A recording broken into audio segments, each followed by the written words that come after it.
This note is about a meeting with Lord Mortimer. There's no doubt about it. Alright, I need to find out where the sword that came with it's from in order to find Mother. You're joking, I hope. Don't tell me you've done that. Really? How do you expect me to guess? Oh, for God's sake, just ask them. We must absolutely inform Sir Gregory. How long has he been trying to collect all the spears? I must have brought him the first one 20-odd years ago. Do you know if he has managed to get the original? Well, in any case, he's got all the ones we had at the Vatican. He made me replace them with copies. But I don't understand your reaction. I'm sure it is nothing serious. Aha. I can see very well you do not understand. You have done nothing less than sign our death warrants, and still you don't understand. Someone is listening. What? Monsieur de Richet, why not join us rather than find yourself eavesdropping? I didn't want to interrupt you. I'm sorry. Of course you didn't. So, my son, what can we do for you? I didn't mean to spy on you, but you caught my attention.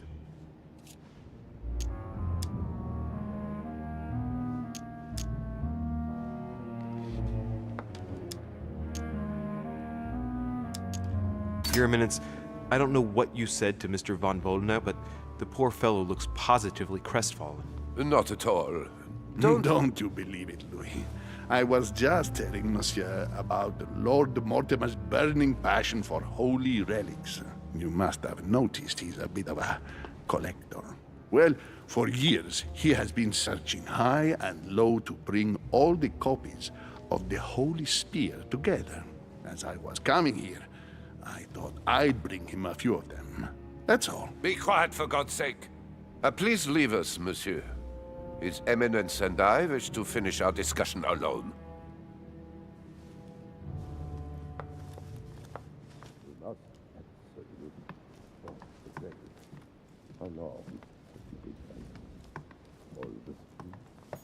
I must have brought him the first one 20-odd years.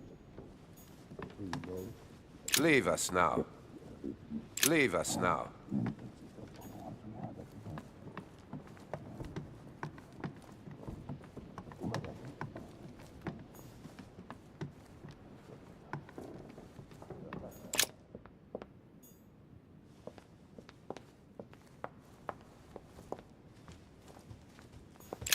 I am sorry, sir, but the conference room is under preparation and is consequently inaccessible to guests.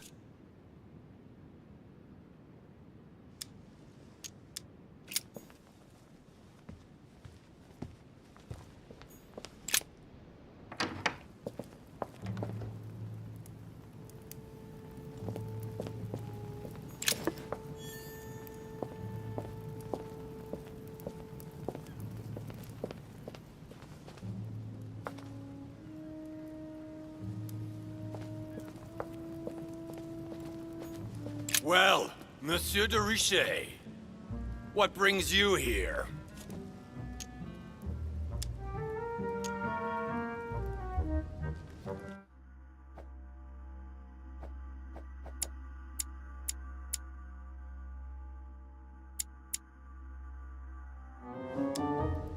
I tell you what I'm looking for, Monsieur Peru. Will you promise to keep it to yourself? Hell no.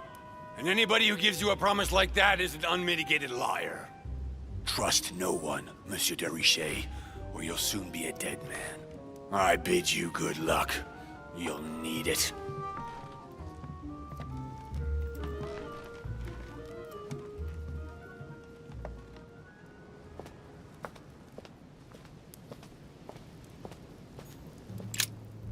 Ariadne.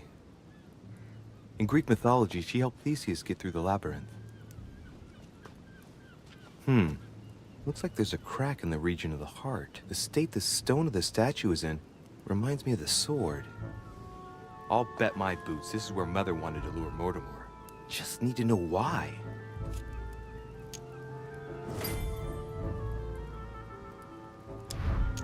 I guide the sword that will kill the monster. Let's see.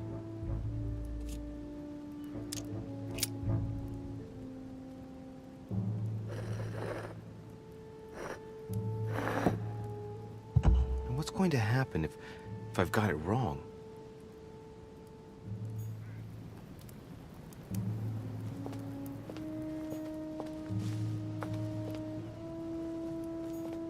Here's the famous Ariana's thread, thanks to which, if I remember rightly, Theseus avoided getting lost in the labyrinth.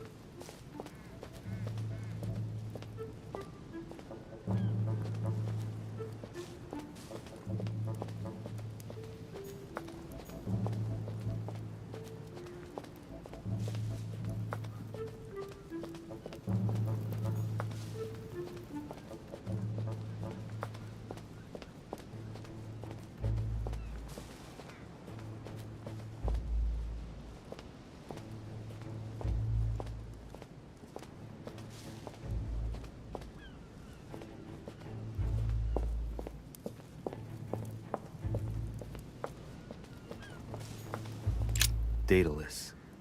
He's the architect of the labyrinth, and if I'm not mistaken, he's also the father of Icarus.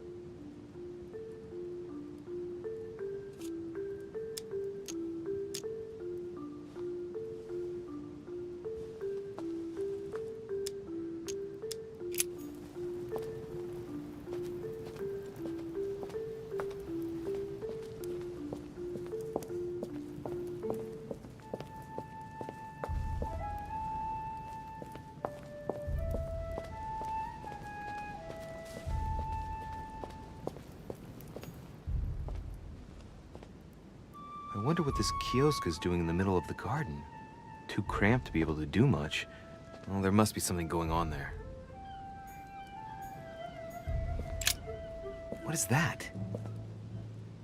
Looks like a sort of opening mechanism.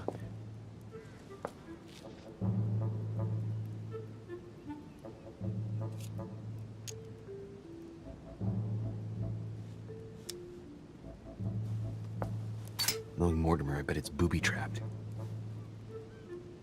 There's a little hole at the fingers. I'm pretty sure if I get it wrong, I'll get pricked. Damn you, Mortimer. Reminds me of traps I studied in Egyptian tombs.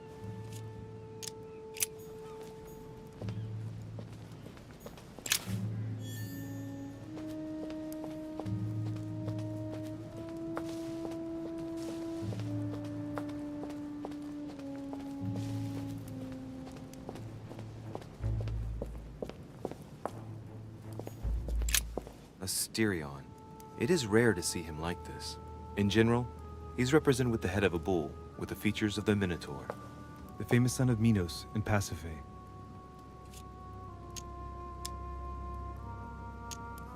Asterion was a son of Pasiphae and Minos, or rather the result of a curse put on Minos. Minos was punished for betraying Poseidon.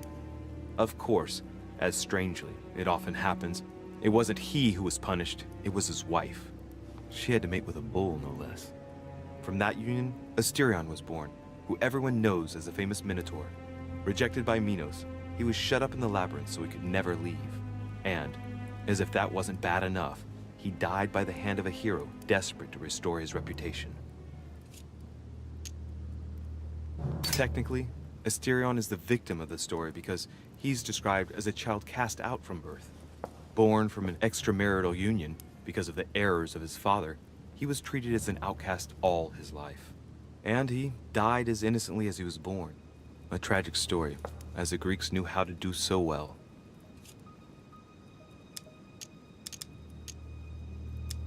Let's go.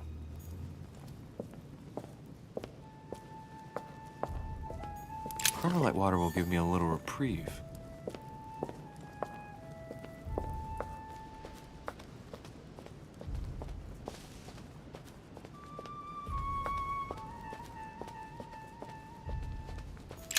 Icarus.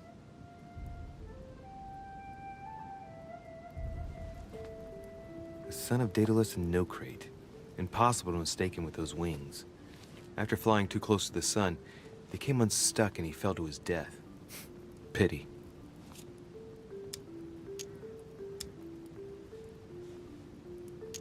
Well, let's keep going.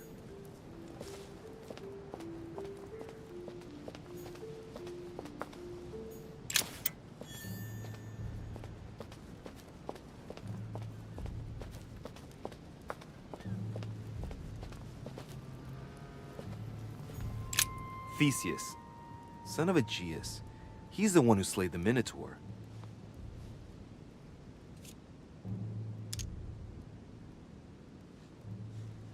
I seem to recall he took the decision to confront the Minotaur. He killed the beast, but if it weren't for Ariadne's help, he would have been trapped in that labyrinth forever. In short, yet another hero who wasn't the sharpest knife in the drawer. Okay, I'm probably being a bit harsh. I mean, we do owe him the foundations of Athens. In other words, the Republic. Render therefore unto Caesar what is Caesar's. Looks like a crack has been made on his torso. It's as long as a finger. I'd say between 6 and 8 centimeters. I wonder if Mother managed to solve this enigma.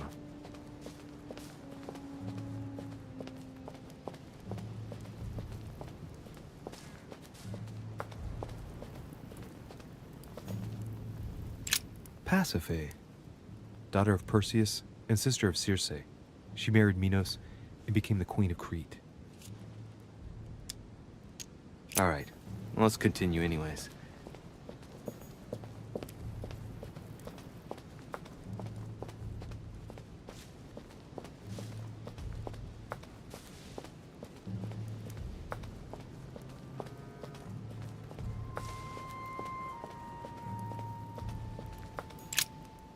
Ariadne.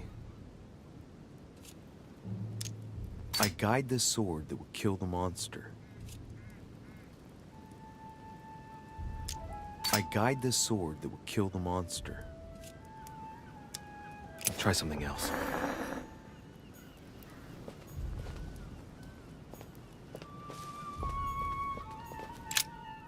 Ariadne. I guide the sword that will kill the monster.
Theseus.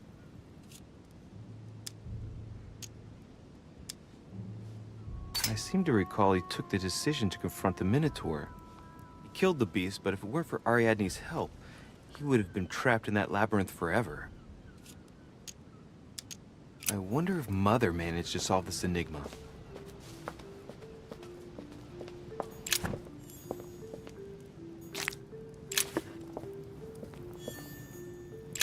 Minos, son of Zeus and Europa. If I remember correctly, he was the king of Crete. Married to Pasiphae, he had many children, including the famous Ariadne, whom history remembers for her thread. Hey, there's a crack in that statue.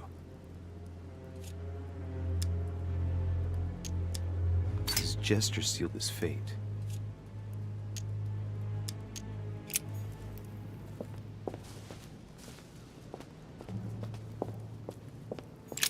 Asterion.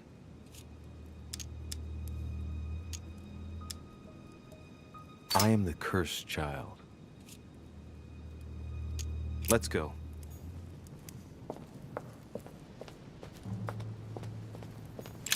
Theseus. Wrongly positioned. I am the blind hero. I wasn't expecting an inscription like that.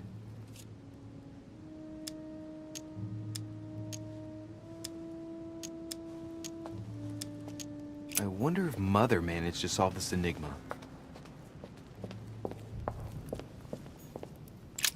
Asterion.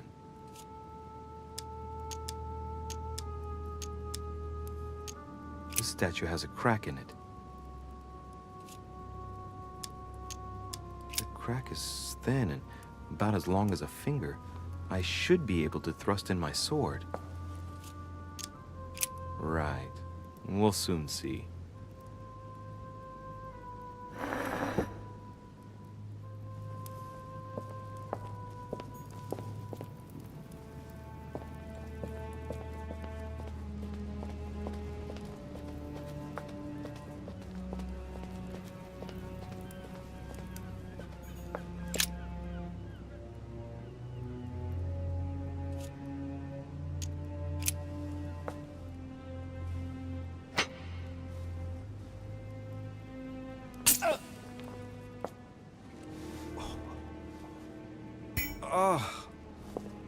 What's wrong?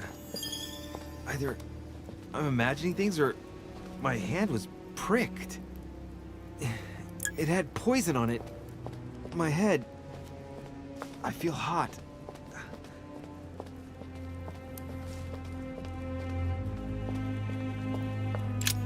Asterion.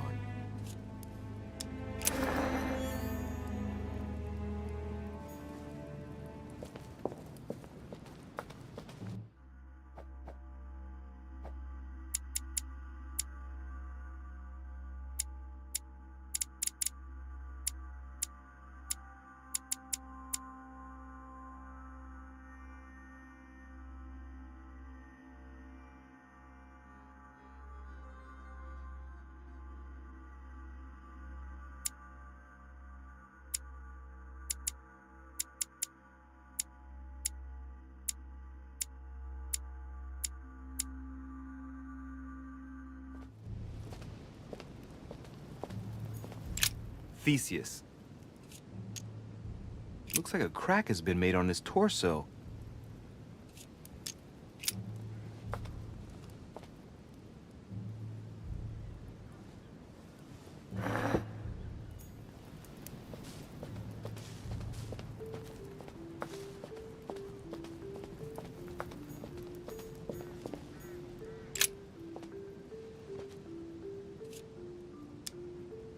It's up to the just to deliver judgment. Truth unlocks all possibilities. It looks like this slab moves. Well, I wouldn't be surprised if there was a passageway underneath it. It's up to the just to deliver judgment.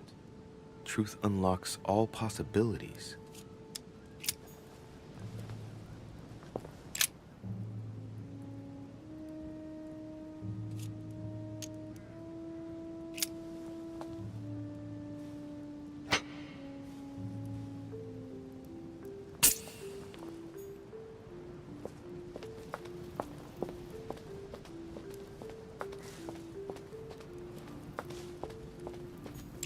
Theseus.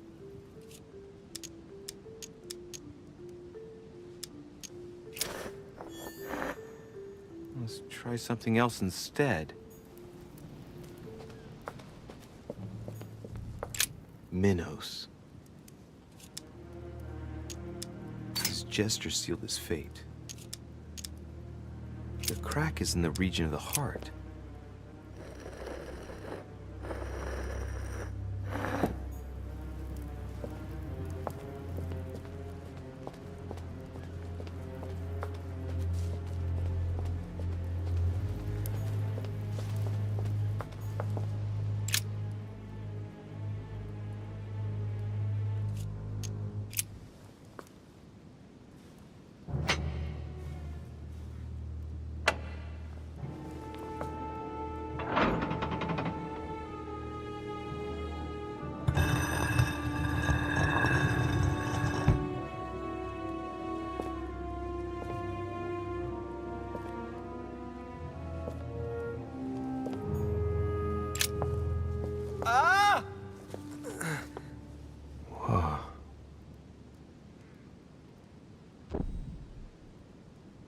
again?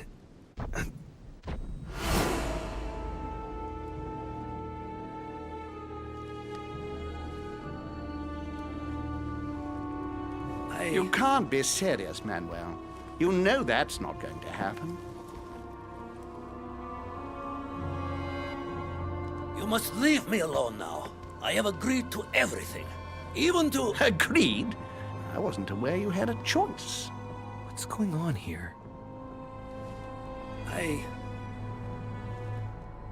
What now? What else must I do to win back my freedom? Obey me. Now get out!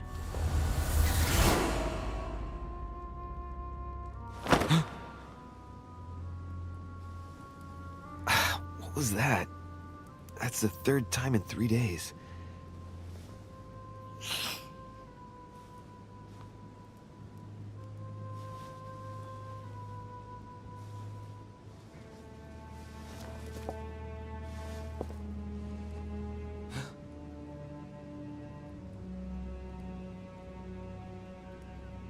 Let's see if you're in there, Mother.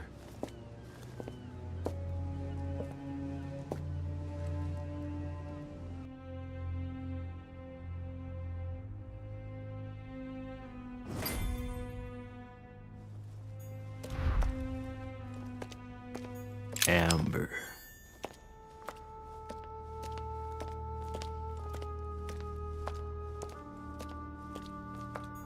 Bandages? Someone's been patching themselves up. Looks like my mother took advantage of being in hiding to change her bandages, huh? This is silk. She must have used her own clothes.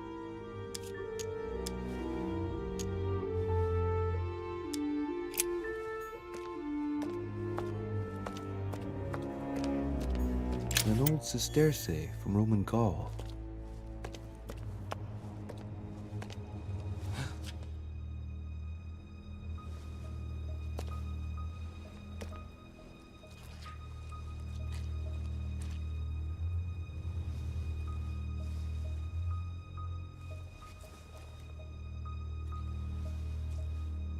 Damn it, Mother.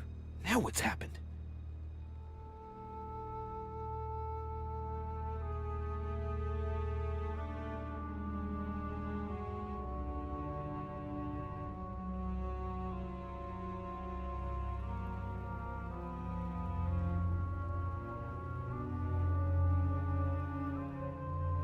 Don't move! Wait, I'm not armed. Who are you? Good God, Mother, what have you... Tell me who you are!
The only thing I can tell you is that Sarah had indeed changed. In your opinion, why would your mother remain in hiding over several weeks? You must leave me alone now. I have agreed to everything. Even to... But you do realize your mother will have to accept the consequences of her acts. I hope that your search will prove successful, And bring Sarah back to us soon. I'll be leaving now because whatever it is you're up to, I do not want to know. Since then, we have become one and the same. We have officially erased the identity of my sister Emma. Emily Hillsborough. The woman with two faces. Everyone seems to be a little unnecessarily heated. Don't forget where you are, please.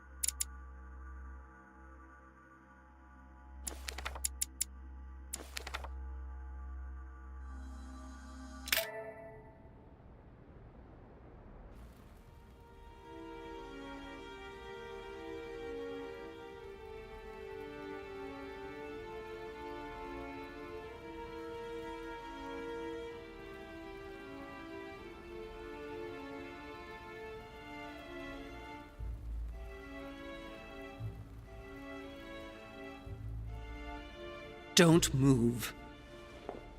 Wait, I don't. So you've come at last. Easy. Let me turn around. Oh my god, Mother, what has happened to you? Who are you? What? But, Mother, Who are you? it's me, Louis, your son. No, you lie. You won't catch me out like that. Louis isn't here. He obeys his mother. He would never have come here. Mother, I don't know what you've been through, but lower your arm, please. You think I was born yesterday, do you? But it won't work. I'm begging you. One day you will fall. Mother! Why are you here?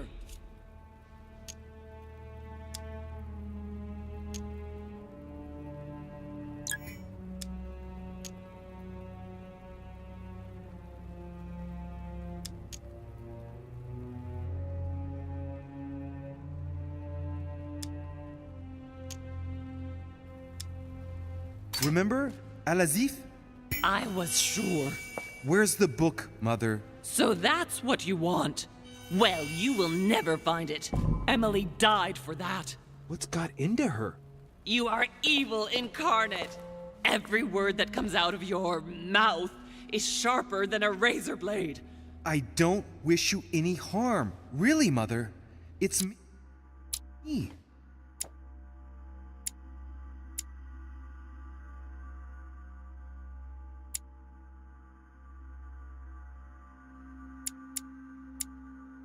Louis! Don't speak to me about him. You will never get him. Mother, stop torturing yourself. It really is me, Louis. How can I convince you? If you really are who you say you are, what was the saying I taught you? You've been telling it to me since I was 3 years old, Mother. How could I ever forget it? Always keep your mind rational.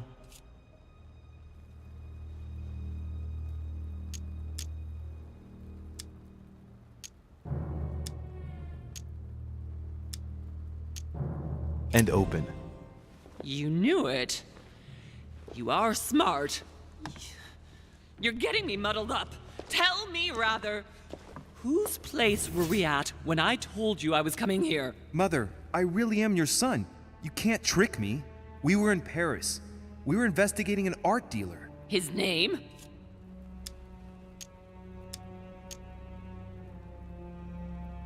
I just told you, you can't trick me. His name was von Borchert. My God, everything is lost then. I refuse to believe it's really you, Louis. Otherwise, all this would be for nothing. Mother, I don't know what happened to you, but don't worry. Everything's going to be fine. I'm here for you and... No! I ordered you not to come with me. I received a letter and Lord Mortimer informed me of your disappearance. So I took the... No! No! No!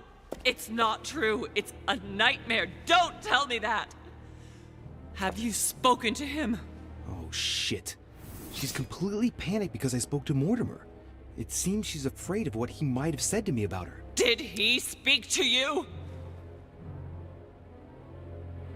Mother, I don't know what you're imagining, but don't worry.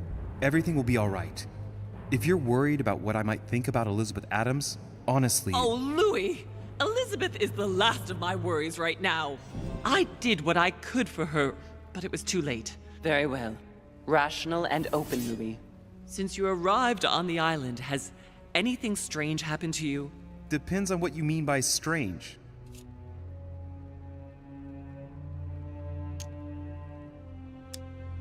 Like me having visions, for example? I knew it! It started! Oh, Hell, Louis, she's I just panicking. wish I... Yes, it's happened to me. Like when I was a boy. I find myself in someone else's body for the space of a dream. Have you ever dreamed of a different place to the one where you were sleeping, without being able to explain it? No. But Mother, don't worry. I'm not losing my mind. Everything is fine. You used to give me a concoction to calm me down when I was little. So, just make some for me once we get back home. Migraines? Loss of consciousness? Loss of control? No, rest assured. All is well. I promise you. What else?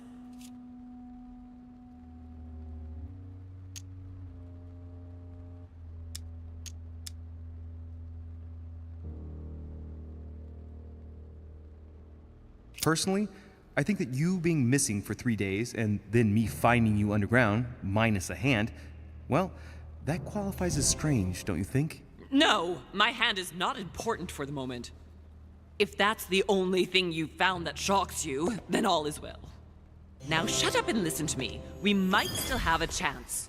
Something of utmost importance is going to play out right here. What are you talking about? A conference, Louis. I should think all Mortimer's guests have arrived by now, haven't they? Yes, they have. Since this morning. Perfect. The conference will be able to begin. Indeed. It shouldn't be long and... Let me finish. We haven't time. You will attend this conference, and you must find out what Mortimer is up to. Don't trust him, Louis. Understood? Right. I'll do what you ask of me. But calm down, please, Mother. Louis, I made a mistake by coming here. We are in the lion's den. What do you mean? Mortimer, Holm, their guests. Watch what happens. Do you think it's normal that the representatives of the most powerful nations are here all on their own without anyone else? On an island in the middle of nowhere in total secrecy? No, not really, but... Louis! They shape the world. They manipulate us. Everything is decided here and now. They create and break states, provoke wars, destitute governments, or decide who will be their leaders. Open your eyes! Mother, calm yourself, please. Nothing is impossible for them. They are capable of reaching everyone, wherever they may be. Through high society banquets, they model the future of us all, and it isn't at all an issue for them. And? What do you propose? It's time to act, my son. You will go to this conference, and from the inside, you'll do everything you can to prevent Mortimer's plan from going ahead smoothly. We can talk later. I'll explain everything. But why? Do as I say, Louis. It's of the utmost importance. Beware of Mortimer. He won't let anything stand in his way. You promised me that after... Yes, after. Go now. Yes, Mother, I'm going.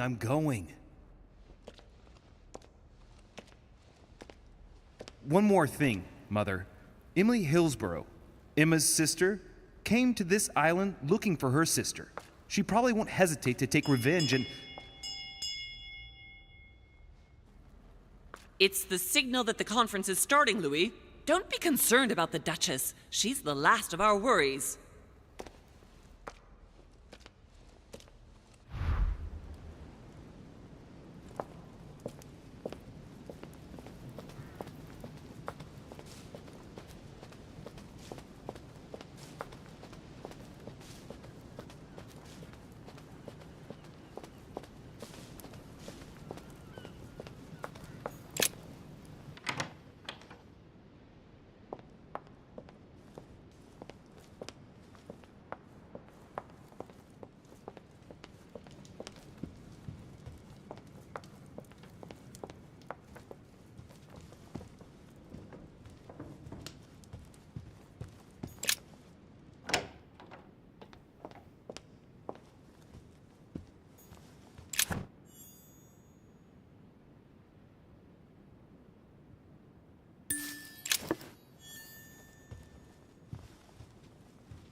Honey, the remedy of the gods.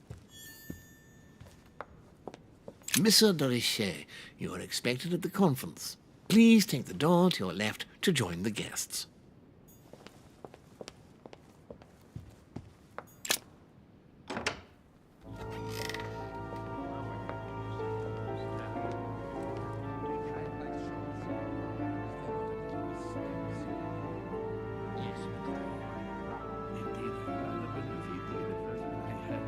Respect to any other Totally wrong, I assure you. I have suspected it.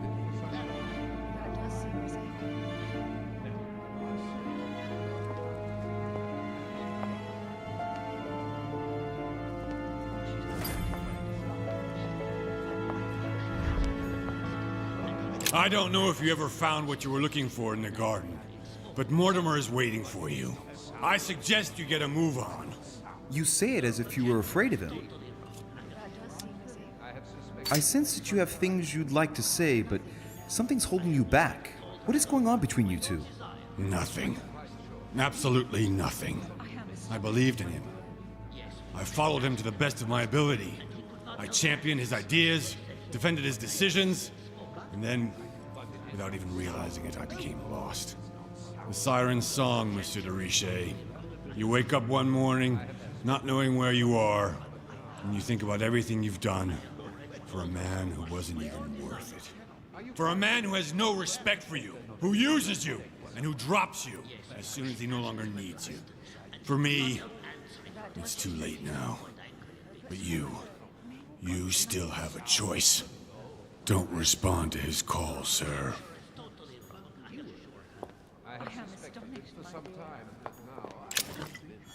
I have already told her so once. My daughter... But with respect to any other characteristic, I do not imagine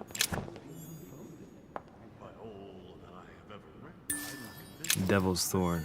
I'll keep it. Upon my word, Amber. that is very exciting indeed. My son, glad you're here. It seems Lord Mortimer's been waiting for you to arrive before beginning. What a pity your mother isn't here for the conference. I hope I'll be able to see her before I leave. I still have a very important letter to give to her. Feeling all right, Louis? You look like you're miles away. Everything's fine. Don't worry. Lord Mortimer wants to talk to you, Louis. Don't make him wait. Indeed, I rather believe he did. I had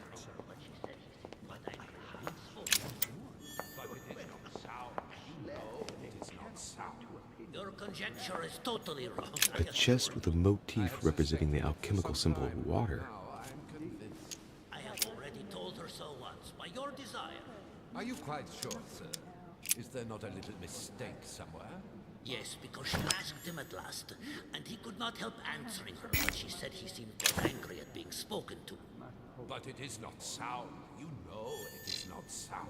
Your conjecture is totally wrong, I assure you. I have suspected it for some time, but now I am convinced. I have already told her so once, by your desire. Are you quite sure, sir? Is there not a little mistake somewhere? Yes. Good evening, gentlemen. Are we ready? The much-awaited conference is about to begin? That is what we have all been waiting for. I believe that Lord Mortimer wishes to speak to you before it begins. You should go and see him. Are you quite sure, sir? Is there not a little mistake somewhere? Yes, because she asked him at last, and he could not help answering her, but she said he seemed quite angry at being spoken to. She's not acting. Ah, Louis, I've been expecting you. Thank you for joining us. We're about to begin our conference. Let me explain what is at stake. Thank you kindly. But what do you expect of me exactly? My mother's the one who's supposed to attend, not me. That is indeed what was initially intended. Unfortunately, she still hasn't been found, and my guests can't stay here indefinitely. The conference must begin, and it would be truly beneficial to the Order to join in the project. Consequently, I would like you to replace her during her absence. What is at stake here is of the utmost importance. It's important that the French order gets their say. And should you need any advice, don't worry. You are not alone, Louis. Very well.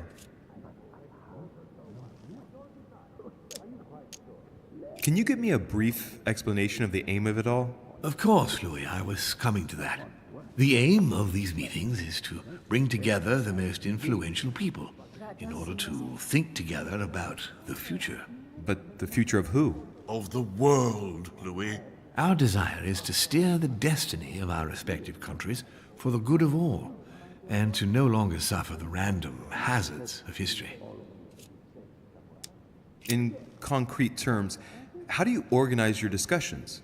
A conference is always organized the same way. There are two masters of ceremony who determine an important subject. You and Sir Gregory, I presume. Exactly. We shall be the masters of ceremony. It was our obligation to each bring to the table several guests in order to debate a subject. Once the debate is closed, a decision will be made by a vote of all the participants. By a unanimous vote. If the project is not agreed on by all, then it will be rejected. And neither of the two masters of ceremony have the right to vote. It's up to the guests alone to decide, Louis. In other words, us. Gregory and myself are merely the go-betweens. Finally, if the project is validated, each guest goes home and starts working to make it happen. It can take years.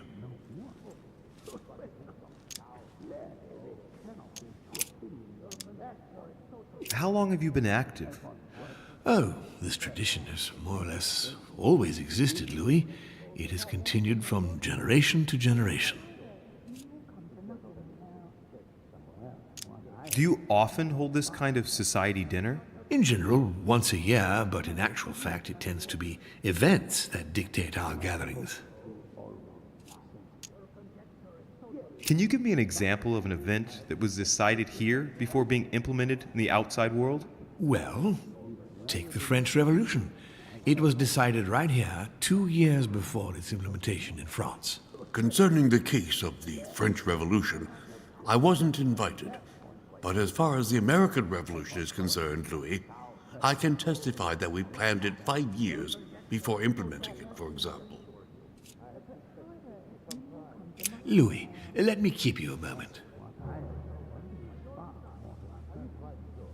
I would like to let you in on a secret before we begin, because I'm going to need your assistance. You see, the project I'm going to present concerns the territory of Louisiana in North America. It's currently Spanish territory, and I'm going to make the proposition to the Assembly for it to become French. But how does that concern me? Well, you see, I prepared this project with your mother. We began thinking about a crazy idea. Unfortunately, Sarah went missing before getting the bigger picture. I don't intend to stop at Louisiana. My idea is to increase the territory of the United States. The first stone of this vast project consists of getting Spain to cede Louisiana to France. Once it becomes French, France will hand it over to the United States, which will then allow them to double the size of their territory. And that's where you come in. France and the United States, hand in hand, two democracies illuminating the world.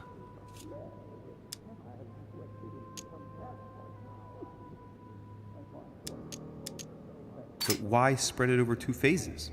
Why not announce the overall project immediately? Unfortunately, if Spain were to hear that the intention of all this is to allow the United States to grow, they would never sign. Manuel Godoy is perfectly aware of President Washington's appetite. If the United States took Louisiana, Godoy would know full well that he will have lost the entire North American continent. Things must take place in several stages. Otherwise, the change will be too brutal, and he will have no choice but to reject the project. Take a look at them. Apart from President Washington, they all belong to monarchies. Do you really think they won't resist? Of course they'll fight, fearful as they are of losing their precious privileges. But the world needs visionaries, like you, like your mother. It's a pity Sarah isn't here to see it. She only knew about a tiny part of the project. I hope I can count on you, Louis. It's time to start now. I must ask you to keep it to yourself for the time being. Take a seat, follow the discussions. We'll have an opportunity to catch up later, and you'll be able to let me know your thoughts. Blast it, Mother. You didn't know about everything. His project is commendable.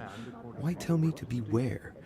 Could you have gotten it wrong? I can tell you that someone is an idiot. Your plan is a good one. That makes no sense at all. My friends, I propose we get started.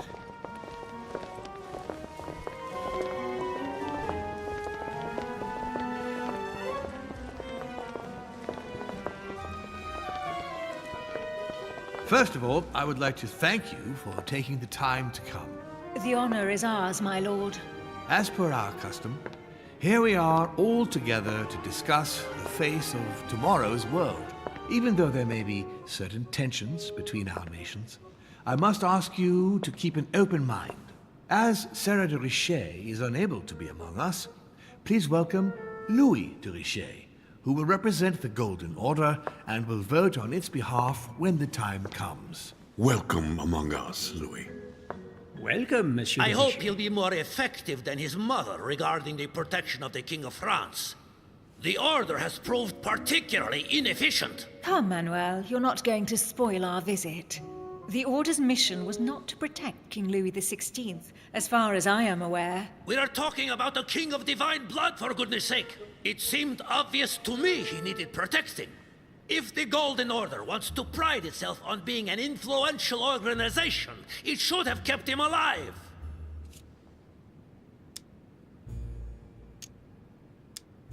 Thank you all.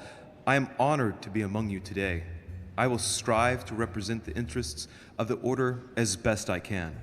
Perhaps we may begin, Lord Mortimer. Certainly.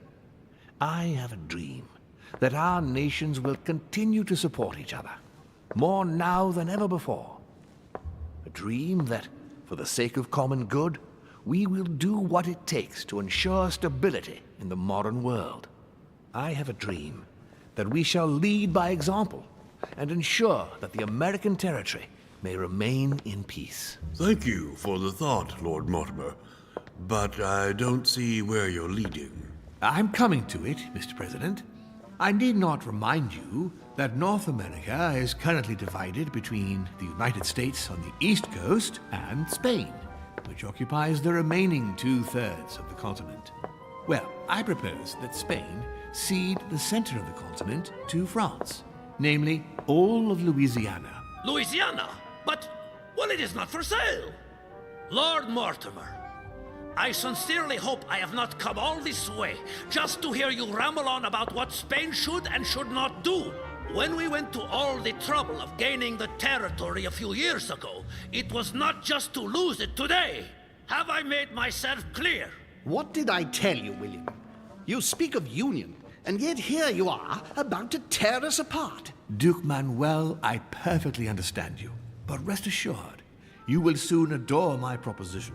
You shall see. Well, since you give me the choice, my good fellow, allow me to doubt it.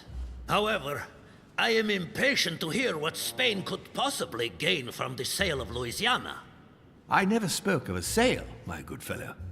What? I do not understand. There is one more territory left to conquer, if I'm not mistaken, in the northwest. It is, of course, occupied by your notorious Indians, but... We shall soon be rid of the savages, so that is not the question. Duke Manuel, I believe that Spain should cede Louisiana to France, free of charge. This is utterly grotesque, Lord Mortimer. What a strange example you set for your young protégé. Isn't that so, Monsieur de Richet? Do you understand anything of this proposition?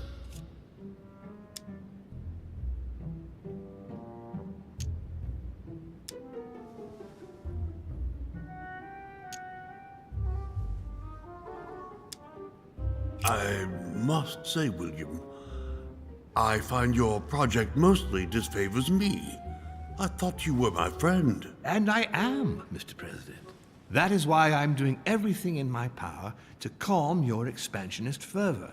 France, in Louisiana, should persuade you not to attempt anything to take the territory by force. Louisiana is a vast wetland where you would needlessly lose most of your troops.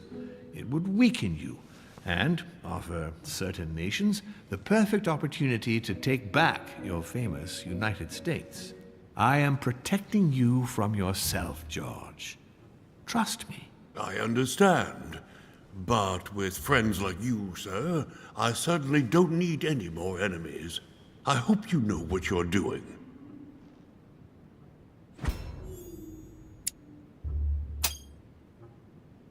Am I imagining things, or does it look like Washington isn't aware of Mortimer's plan?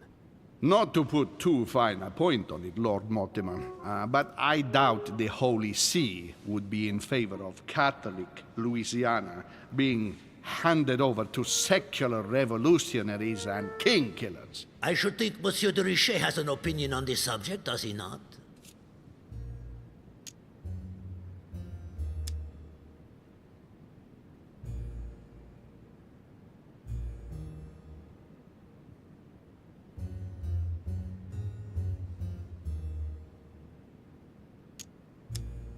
Your Eminence, have no fear over that.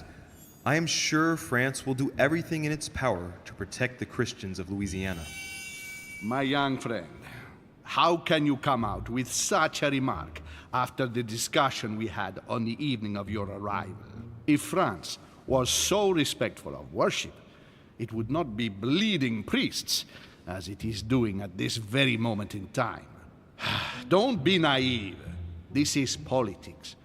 The Holy See must be concerned at seeing such a large territory falling into the hands of the French. Mi auguro che insegnerete l'educazione a questo giovanotto presuntuoso, Sir Gregory.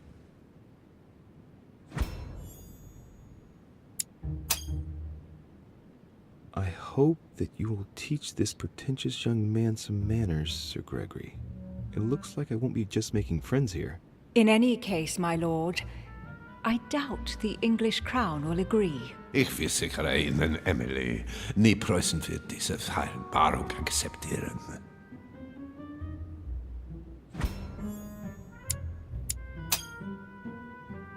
I assure you, Emily, the Prussian will never accept this agreement. Volner looks like he's set on ruining Mortimer's plan. Duchess, I am persuaded that we shall find a common ground. That's enough, William. These are grave times. We don't care about the fate of Louisiana. That worthless expanse of putrid swamps interests no one but yourself. Speak for yourself, my friend. Hold on there, Mr. Royal Gigolo. Lower the volume, and let Sir Gregory finish.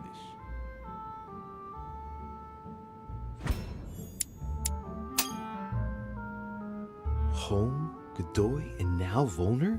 Mortimer's adversaries are ready to tear each other to pieces, and he takes a malicious pleasure in watching it happen. How dare Gentlemen, let us try to remain calm. There you are, William. See where your projects have taken us, as per usual. Chaos! That's enough. I'm tired. We shall continue this discussion tomorrow, but please be aware that your project will never be ratified. Those who are opposed to this project, follow me.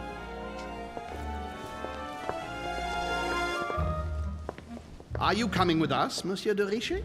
Come, Gregory, I think Louis would rather stay. Wouldn't you, Louis? At the risk of displeasing you, my lord, I'd rather follow Sir Gregory. I don't think this is a place for the order. Louis? No. Let him go, Mr. President. Everyone is free to choose.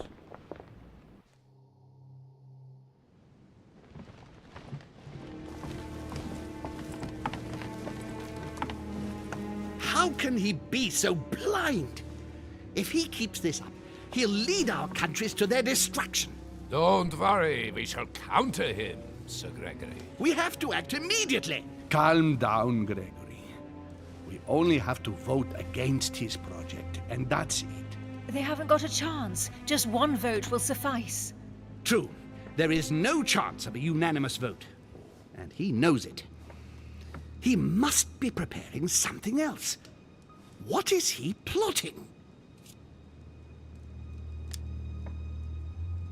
We shall shortly find out, so let's take the lead. What do you mean by that? His plan begins with Louisiana, which is still yours, Duke Manuel. He will begin with you. Expect to receive an envoy, French most probably. He will try to convince you by every possible means. Whatever he says, whatever he promises, you have just one response. It's war. If war is what you want, war is what you'll get. And on your own territory, in your homes. Enough games. Spain will join the coalition against France and declare war.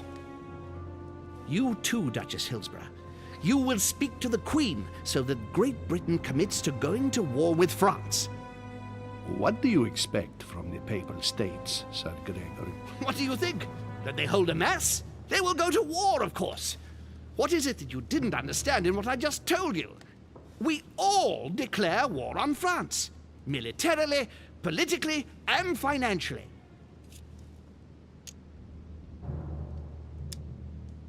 Leave me now. I have to prepare for tomorrow. Let's meet early tomorrow morning for the next phase of the conference, which promises to be most exciting.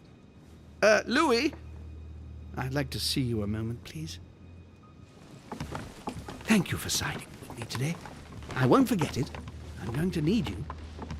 Help me counter Mortimer on his own ground. Right here. I'm sure he'll try and win some of you over.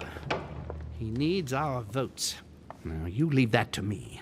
In the meantime, I must ask you to go and see President Washington and persuade him to trust me and join us. Do you really think that I'll be able to convince him? I'm not saying it's going to be easy, but I have total faith in you. He likes you, and thus he won't see you coming. You must be careful, though. If he senses that you are trying to manipulate him, he'll dig in his heels. Louis, use every means at your disposal. If Washington drops Mortimer, his defeat will be complete. You should go right away. There's no time to lose. William already has a head start on us. Very well. I'll go right away.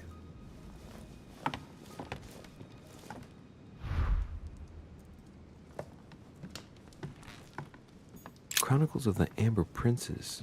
As I recall, Dorkin was my favorite character. I have no space left. I'll retrieve it later.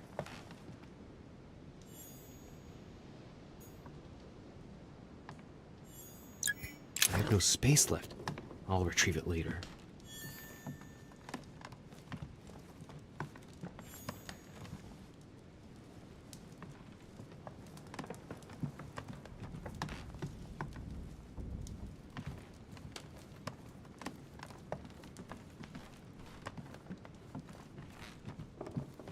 Let me in, please. Oh, I'm sorry, sir, but that's impossible. Come now. There's nothing secret going on in there. Let me in. Oh, I'm sorry, but I cannot say, sir. I am to follow Lord Mortimer's instructions. Can you at least tell me who is still in the room? I'm looking for a guest. Of course, sir. It would seem that only Lord Mortimer and Mr. Napoleon are present. The other guests have gone back to their rooms by another door. Thank you. Have a good evening, sir.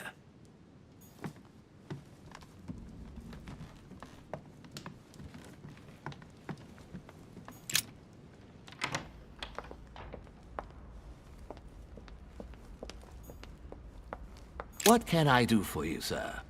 I am at your service day and night, sir.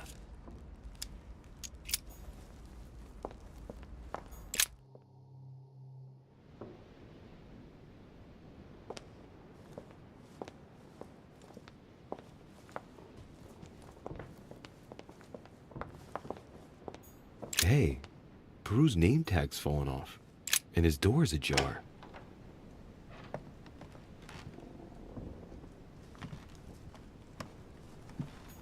Dear Monsieur, I have no space left.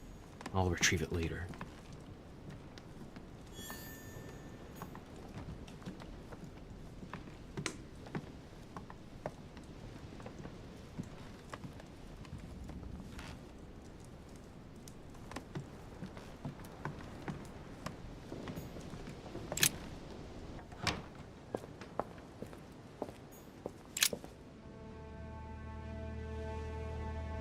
Leave me, de Richet.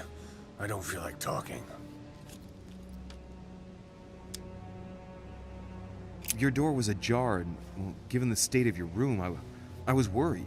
It's none of your business. Very well. I'll leave you then. See you tomorrow, monsieur.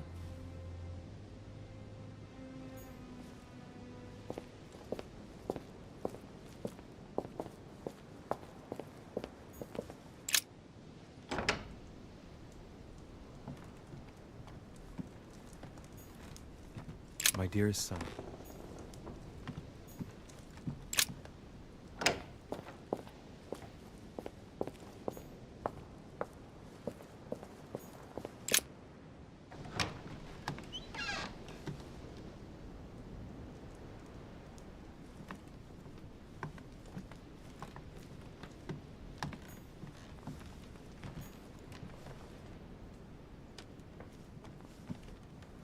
My dear Napoleon.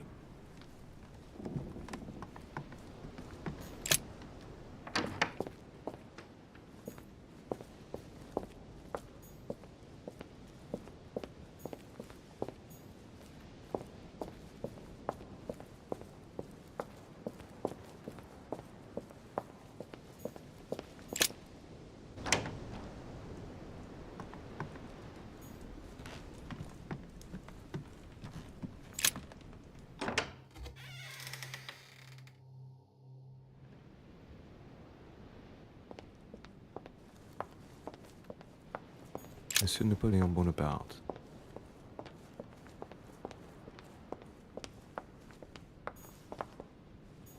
Duchess Emily Hillsborough. Duke Manuel Godoy.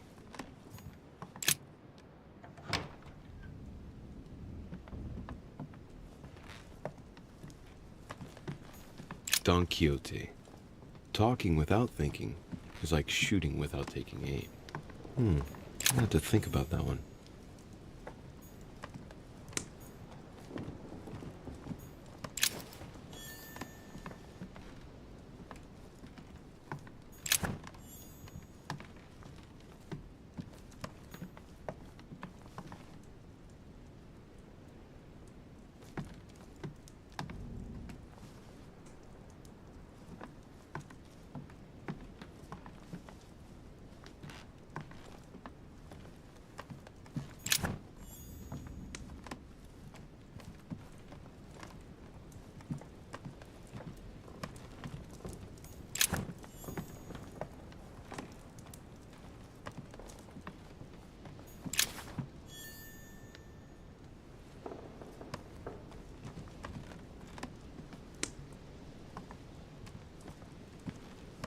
Charles IV of Spain.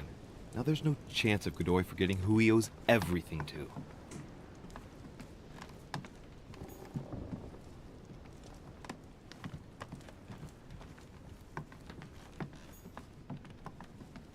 Prometheus, punished for stealing fire from the gods and giving it to man.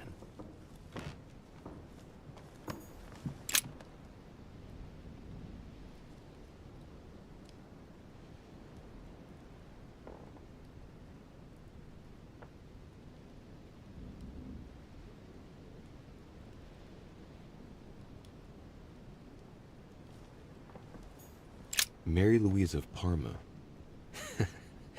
How ironic having a painting of the Queen of Spain in one's room, my Lord Duke.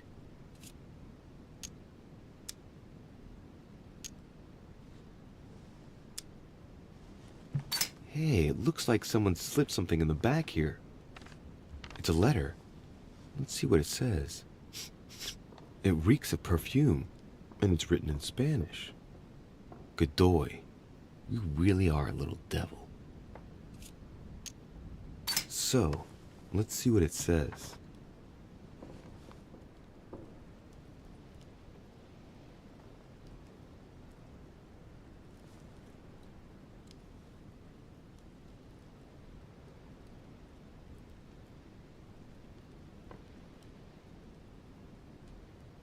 It seems that the Queen isn't the only one enjoying the Lord Duke's favors. If the Queen found out, it would cost him dearly. I'll keep it with me. You never know.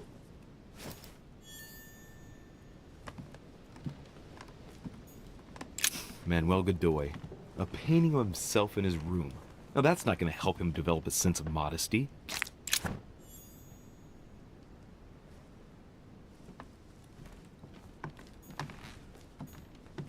Don Quixote. Talking without thinking is like shooting without taking aim. I'm gonna have to think about that one. Hey, a Russian ruble. I wonder what it'd be worth today.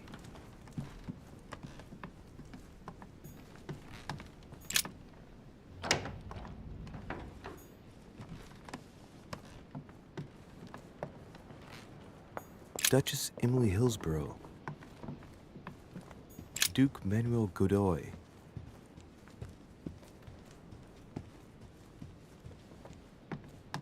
Huh, that's me.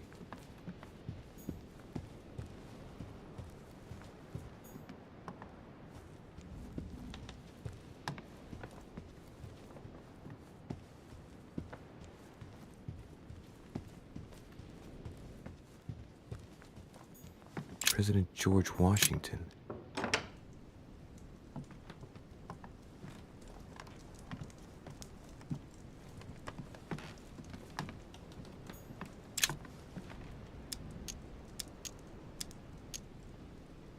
Carmelite water. They say that if you drink this, it gives you a real boost.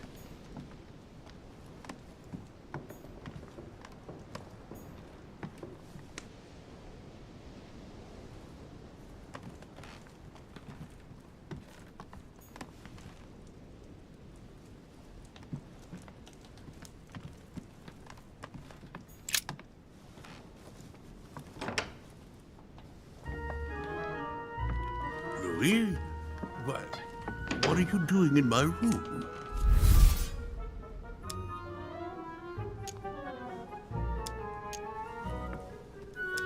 I wanted to have a word with you, but just between ourselves.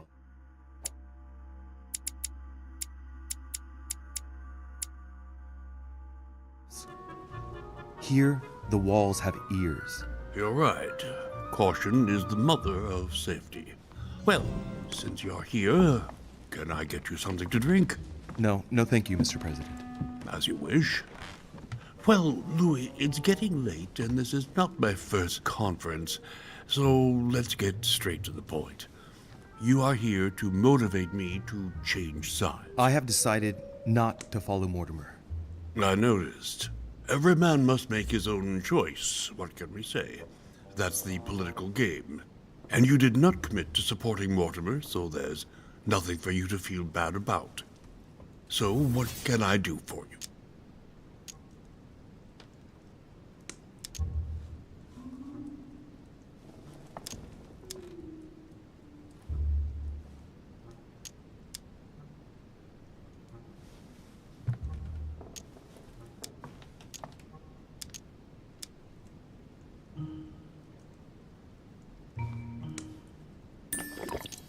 President Washington, I regret that my situation is contrary to yours, especially as I really do respect you. Me too, Louis. Let us not mix business and emotion. Understood. I've just come from a meeting with Sir Gregory and his supporters. They are all rallying against Mortimer's project. That is to be expected. Great Britain, the Kingdom of Spain and Sicily, the Kingdom of Prussia, the Holy Empire, the Kingdom of Portugal, of Bohemia, and of Hungary. I know, Louis. I know. The coalition against France also gives me cause for concern. I'm certainly not saying that, on paper, Mortimer's plan seems very viable. Anyway, you haven't really said what you wanted to say. Tell me, Louis, what have you come here to sell me? You should join home. And why would I do that?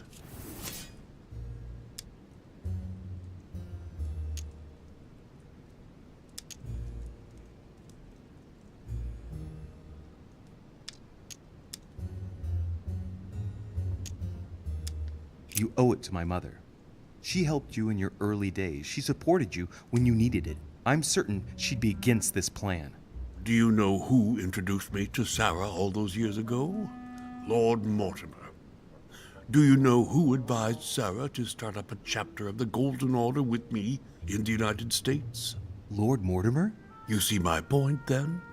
I have a lot of respect for your mother, Louis, but my allegiance is to Lord Mortimer.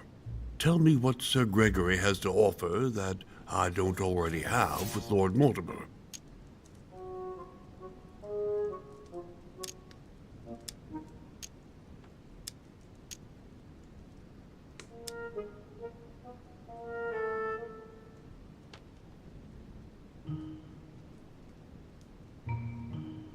By following Sir Gregory, you'll be sure to be on the right side of the bayonets, Mr. President. Sir Gregory is encouraging all his partisans to go to war against Lord Mortimer's supporters. Do you really want to go to war again? Certainly not. I would not allow it. Louis, you've convinced me. I congratulate you for your performance.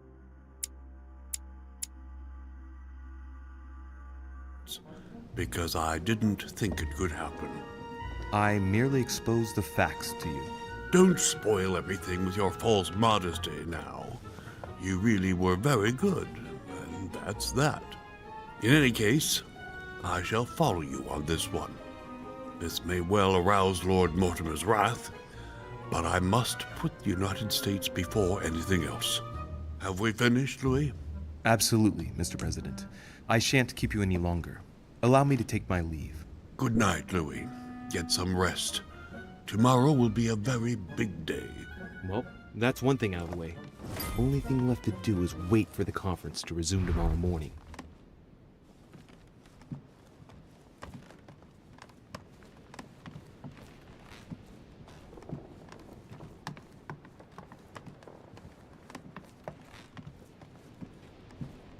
Monseigneur, His Eminence Cardinal Piaggi.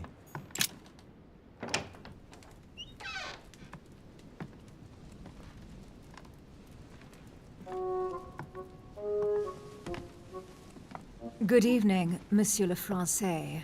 Duchess, you're here. What a charming surprise. I'm beginning to think you can't be without me. You have managed to penetrate my armor, sir.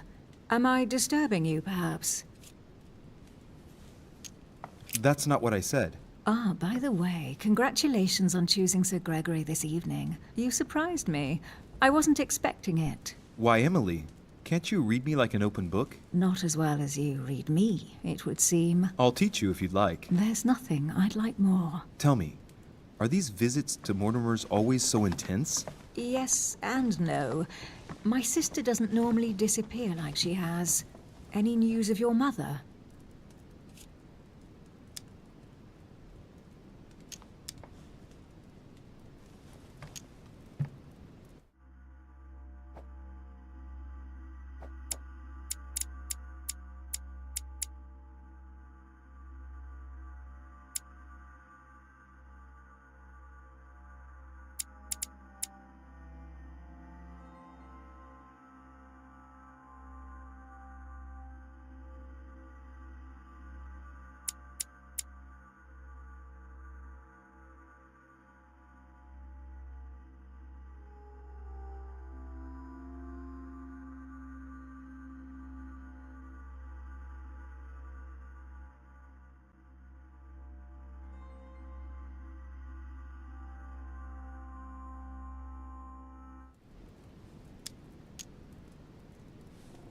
Well, I should imagine you're still shaken.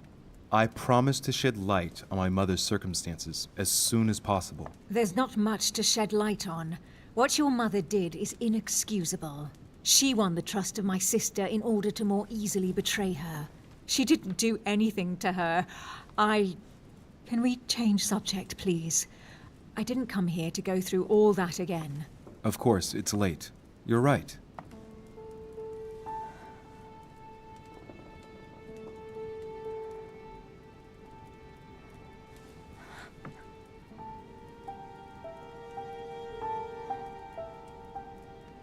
Come, Louis.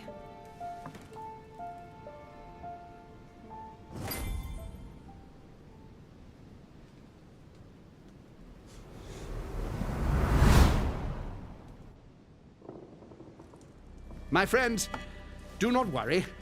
I assure you that Lord Mortimer's plan will never see the light of day. I shall deal with informing our allies, but for the time being, I need you to make a stand. What do you think about Monsieur de Richet? I don't know yet. I feel there's great potential in him. He looks like he can be trusted. Why isn't he with us? He was opposed to Mortimer. I'll wait and see. I'm still not sure of his position. And Duchess Hillsborough. Why isn't she here? She's busy. Don't worry about her.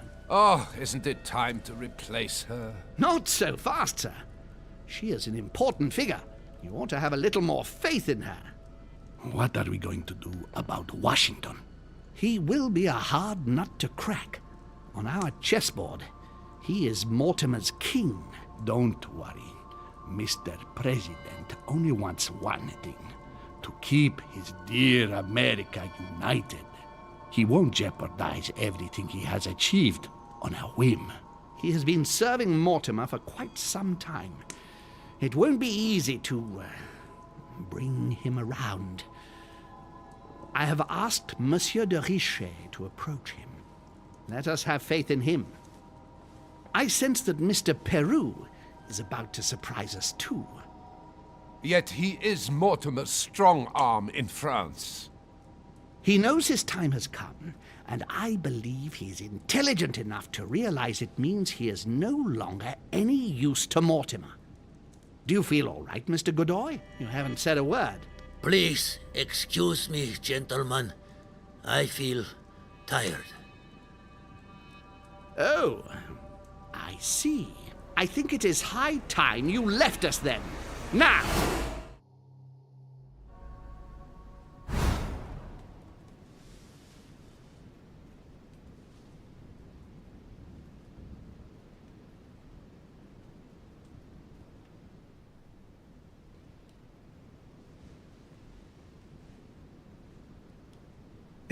Emily? Emily? Are you there?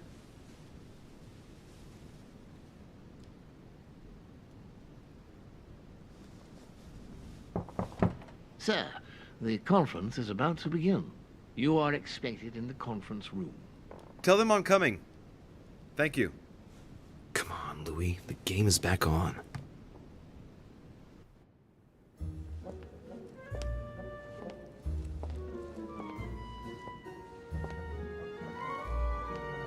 My friends, the conference is about to begin. Please excuse me if I troubled you last night with my project. I understand that you might well have a few questions to ask. As you know, the final vote will be cast in a few days. This morning's aim is to answer your questions and check the temperature of your respective positions so that we may reach a greater understanding. As always, Lord Mortimer. We parted in perfect disagreement, my lord. Where would you like us to take it from? Come, sir.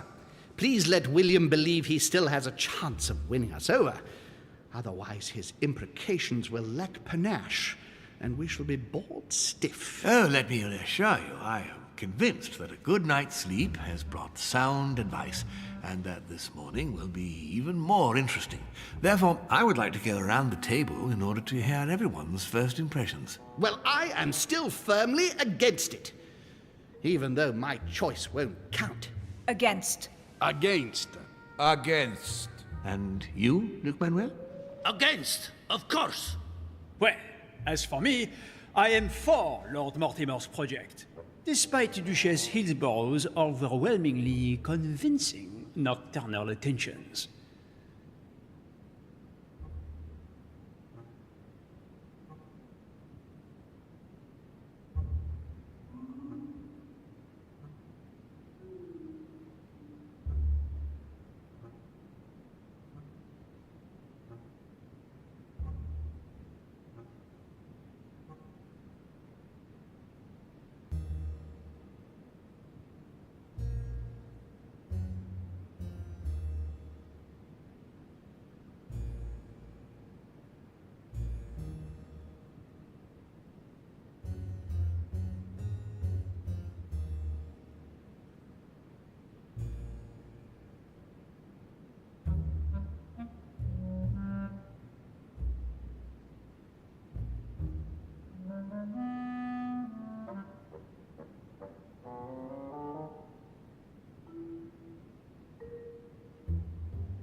What? So Emily was playing at trying to win over guests last night? It was nothing more than a friendly little chat, of course. How could it be otherwise? And by the way, remember me to your husband when you see him. And you, President Washington, what is your position? Well, you see, Monsieur Bonaparte, I would rather you'd have forgotten me for a minute. William, I am sorry, but I cannot follow you this time. George? What? I am against William. Please excuse me. I cannot commit the United States to such an enterprise. It's just too risky. Well, that leaves just yourself and Monsieur Peru, Louis. You're all making me sick. Look at yourselves. What? You are pathetic! Have you been drinking or what? There you are, quibbling away. My Lord Duke this, and Madame Duchess that. You know very well that we're nothing but puppets on a damn string! Jacques, really? Let's end the charade. It's over! Jacques? My lord, thank you for everything you've done for me over the years. But it didn't come for free. And now I see the price is too high to pay. I'll stop. Come, Jacques, we'll talk it over. No, I'm finished. I want my freedom back, my lord. I shall no longer work for you. Wait! De Richet, you just can't help it, can you? Stop trying to play the hero, man!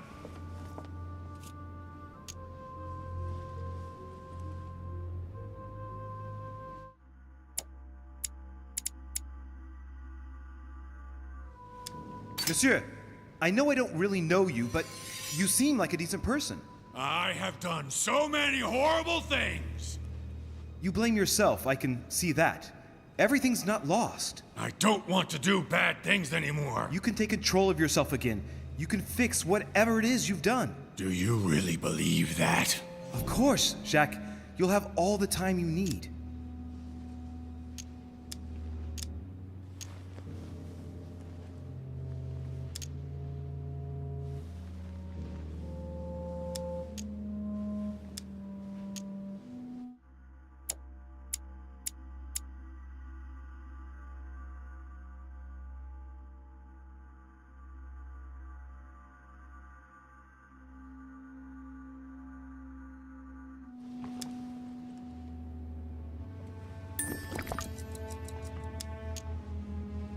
I'm sure we can work things out. But you don't know him. Let's stay united, Jack. He's nothing without us. Really? Trust me.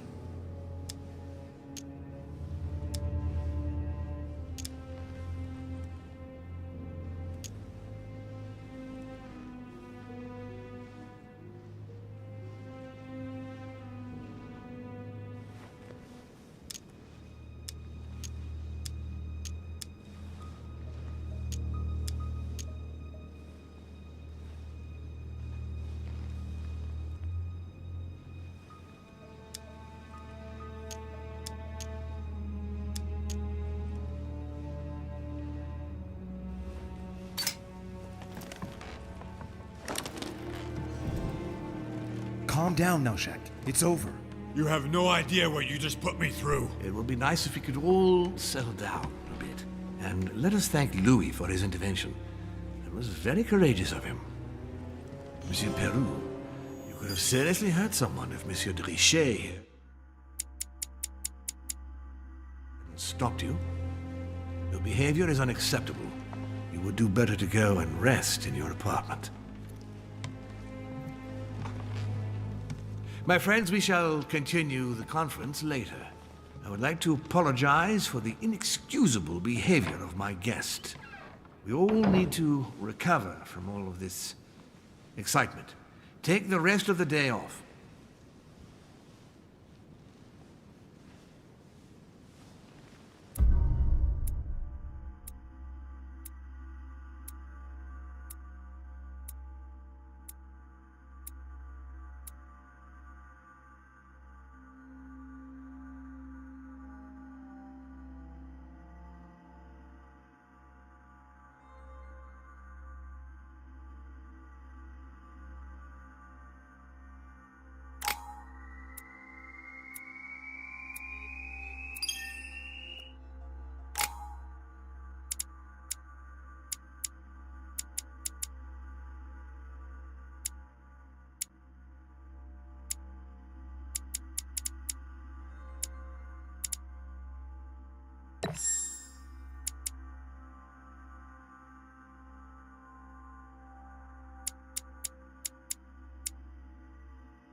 This is like a bad dream.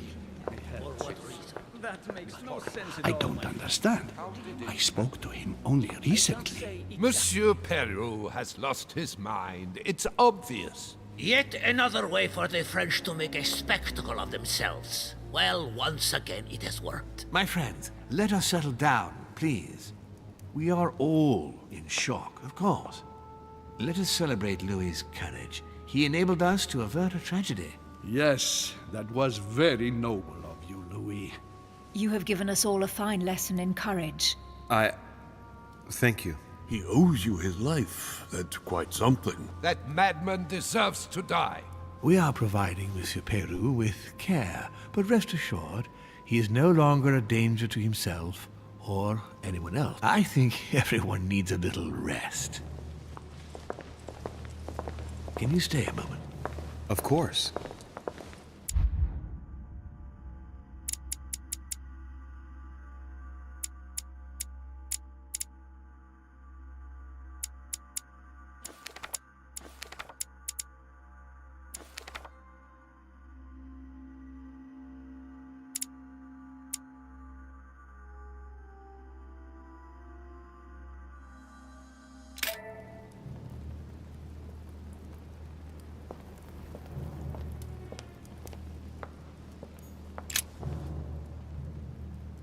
Louis, I wanted to thank you personally. I admire what you did to save Monsieur Peru's life. You have given us all a wonderful lesson in courage. Don't mention it, my lord. You would have done the same. I was just quicker. Ah, humility is a fine quality, sir. Where is he now? In his room. I've sedated him. I don't want him trying to take his life again. Or, worse yet, attacking one of the guests. When in despair, Monsieur Peru is clearly a dangerous man.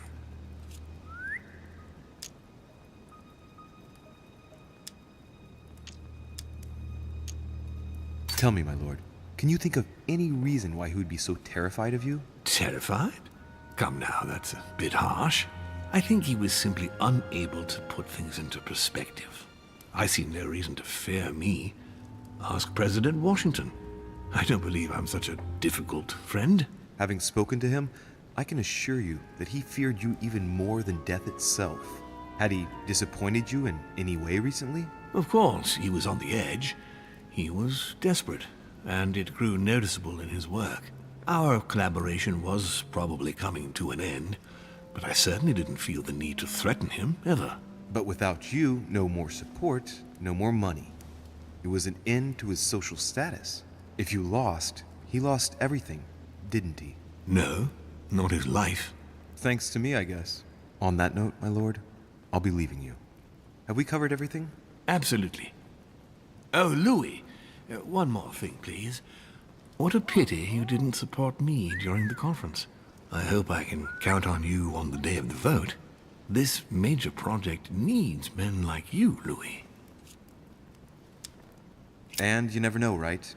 Maybe by then, I'll see things differently.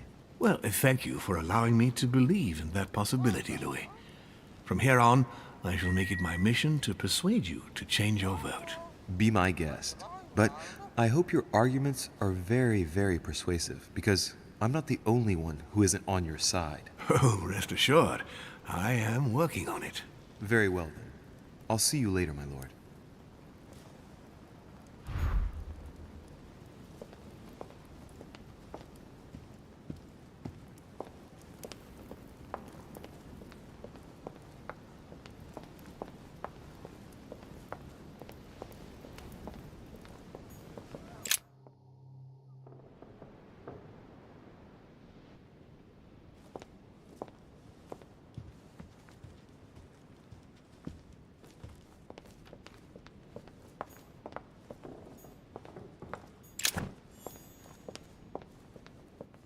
already mentioned it yesterday.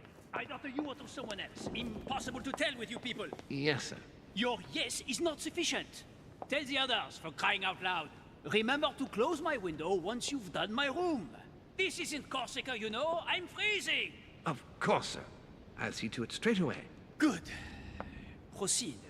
Yes, sir. Monsieur Bonaparte. Sorry, de Richet. I have no time for traitors such as yourself. I beg your pardon? If you are here, it's because Lord Mortimer agreed to include you. And what's the first thing that you do? You betray him by following Sir Gregory and bending over backwards to turn Washington against him. Oh, I'm sorry. I thought I was free to vote as I pleased. I didn't realize I had to vote for Lord Mortimer in order to show my gratitude toward him. Hey, he invited me here to come and look for my missing mother during his high society party. I'm sorry, truly sorry. I don't know all your customs yet. It's just common decency that when invited to a man's castle, you don't go and to pee on his boots. Is it too much to ask? I guess it is.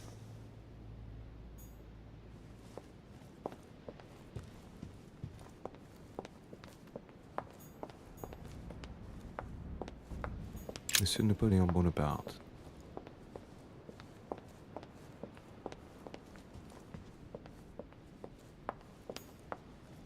Duchess Emily Hillsborough. No answer. Nothing. Emily? Emily, are you there?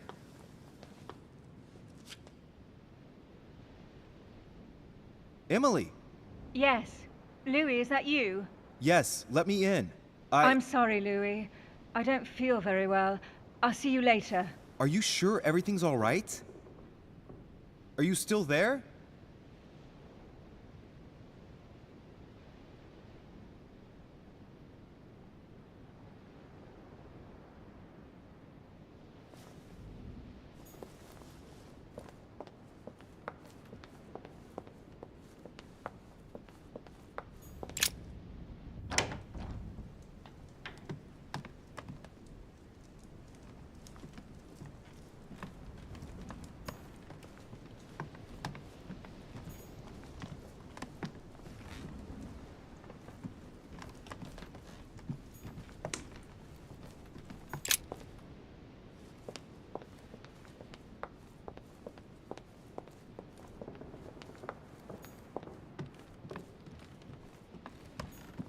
Duke Manuel Godoy.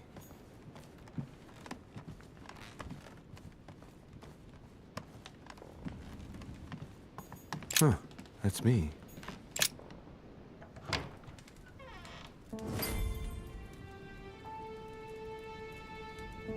Next time, I'll listen to my mother. Not a day has gone by without something happening to me. What now?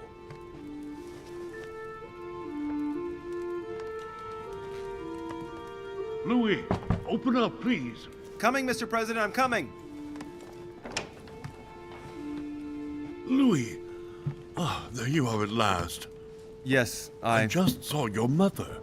She was accompanied by Emily, and they both went into the Duchess's room. I tried to join them, but I was refused entry.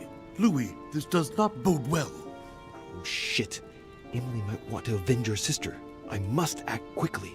You're right, Mr. President. Thank you.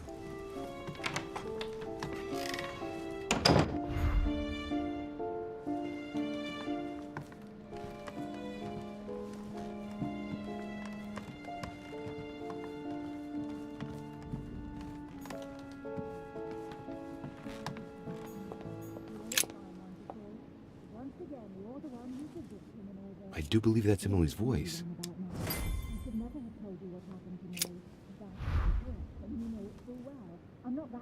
I can't understand what she's saying.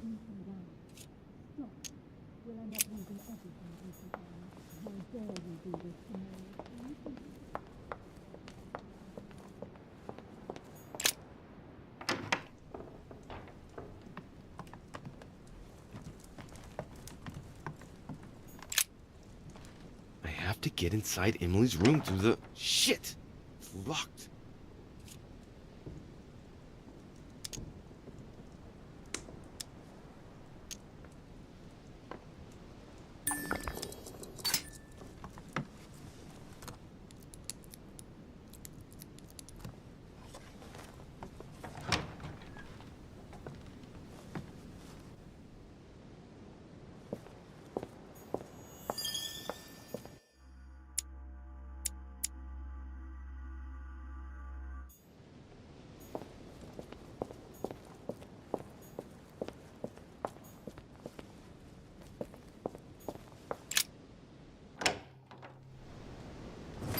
Why'd you do that to me? It's as if there are several people inside. Once again, you're the one who's the victim in all this. What are you on about now? I should A never letter have from told you what William happened Pitt to the me. Younger, That's how it addressed to works, Emily. and you know it A full letter well. from I'm William not that Pitt naive. the Elder, I know addressed to you Emily. inside out. 2 coils Stop. circle the lock. We'll end up losing everything if you keep on.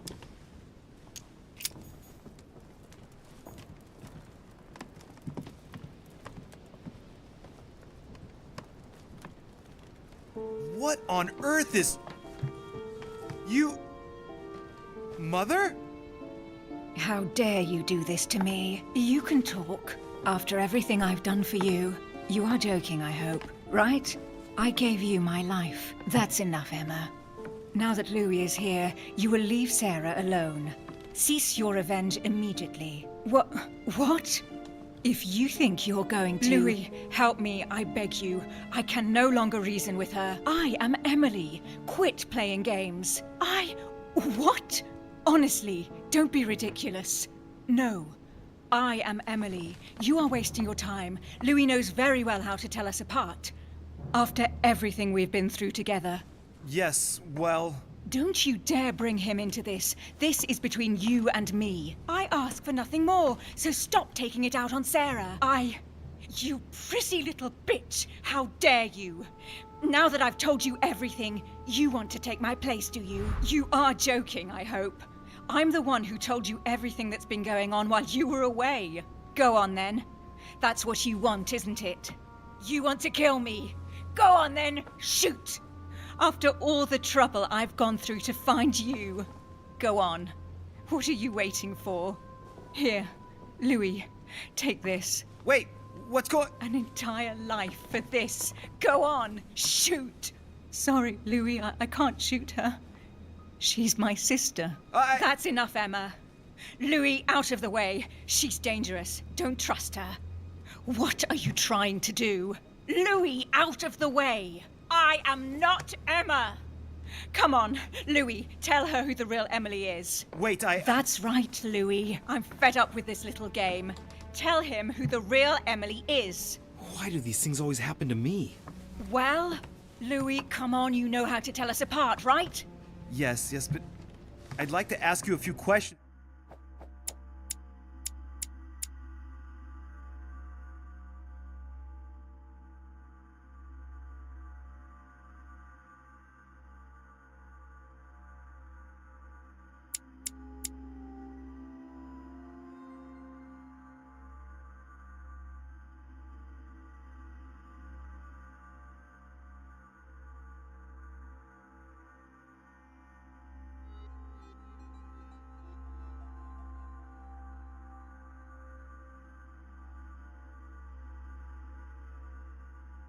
To make sure there's no doubt. Rational and open, Louis. Let's see. How can I tell them apart? Wait, I've got an idea. On the night of our arrival...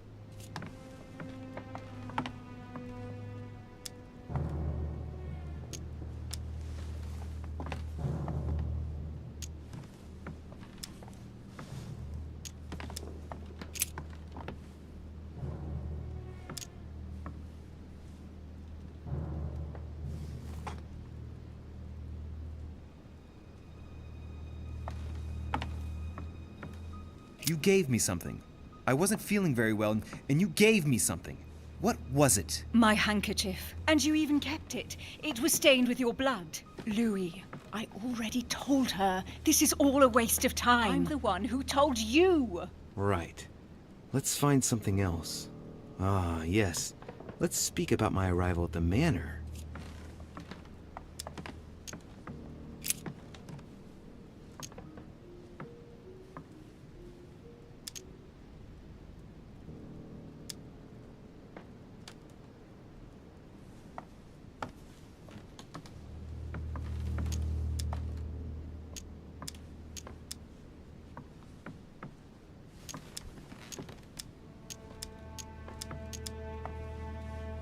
On the night of our arrival, we were warming ourselves in front of the fire. Mortimer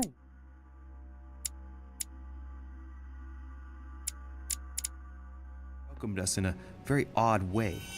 What happened? It won't work, Louis. It wasn't Mortimer who welcomed us. It was Sir Gregory.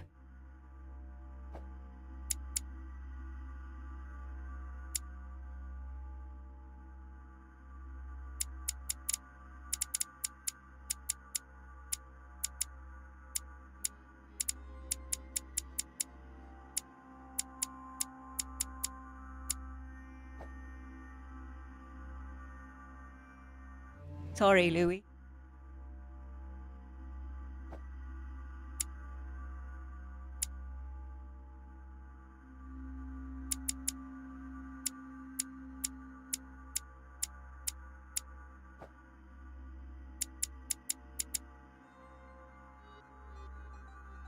I already told her. Very well. Let's try something else. On the first night, we went up to bed, but I wasn't tired. I went for a little stroll.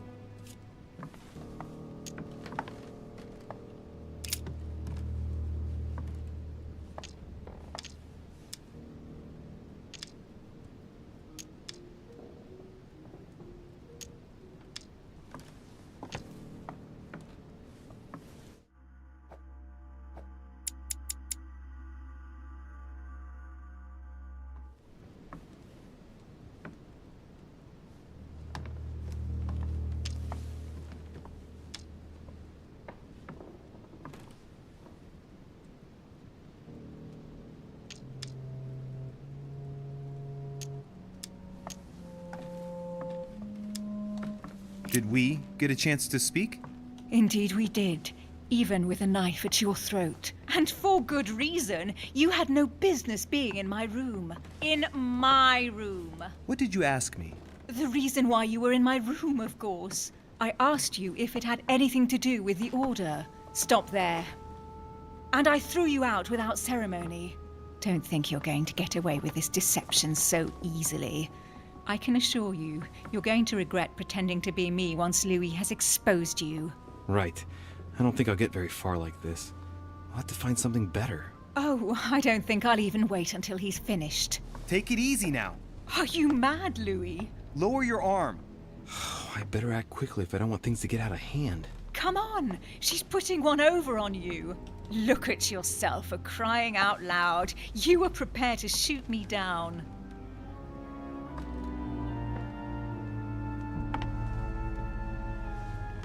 In the secret room behind the study. Talk to them about what you've been doing. Maybe they haven't spoken about it between each other yet. On the night of the disappearance of Elizabeth Adams. What about it? What do you want to know about that night?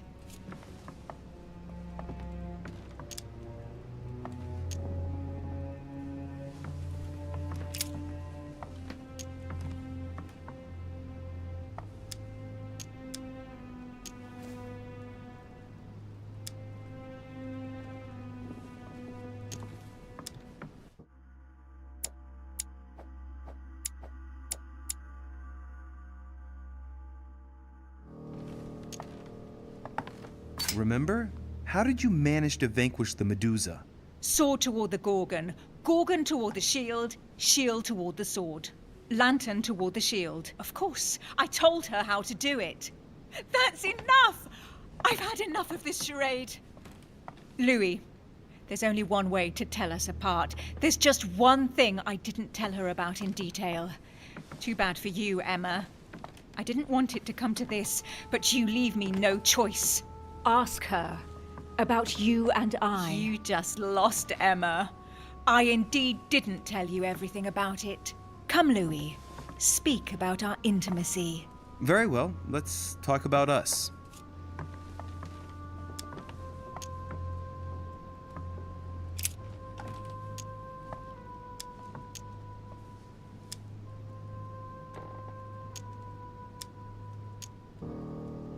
Last night, you came to visit me, and I can't help wondering why. Why did you come to my room? Louis, you must be mistaken. I did not go to your room last night, and that's where your little game ends, Emma. Because I never told you about it. So, there you can't answer. What? No! You didn't do that. I didn't want you to be jealous of Louis. Remember how you always used to react whenever you felt you were competing against a man? You dirty... That's enough. I've had enough of this charade. That's enough, both of you. Now I know who the real Emily is.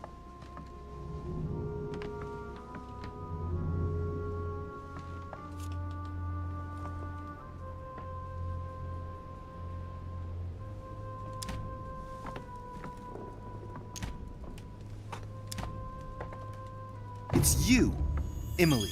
No, Louis! She is manipulating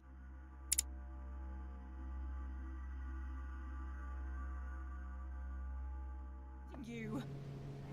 No, Emma. It's her. I know it. Despite all the trouble you've gone to put one over on me, I know it is her. That's enough now, Emma. You little slut! Don't think you are going to get away with this so easily. You are going to stop your little game right now. Never! I am Duchess Hills. No! Emily? I am the Duchess. But... You don't. Dear God, what have I done? See what you've done. See? Louis? Mother! What on earth is... Go away! You must go. Everyone is going to arrive. Louis, what's going on? Duchess, is everything all right? Come on, Louis. There's nothing more you can do. But I... Leave us. Emily, what's going on? Mother, go to the crypt. I'll meet you there. I'll be waiting for you.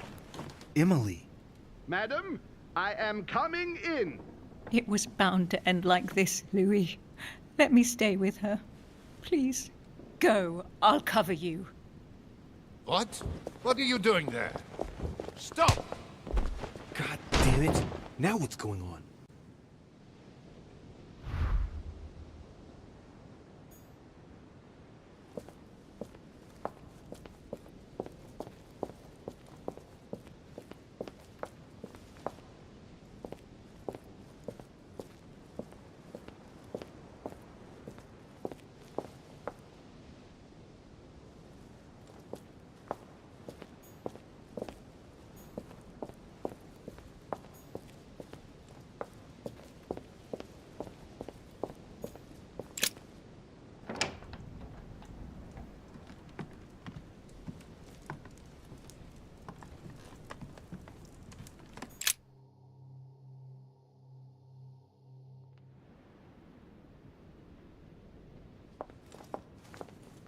Good God!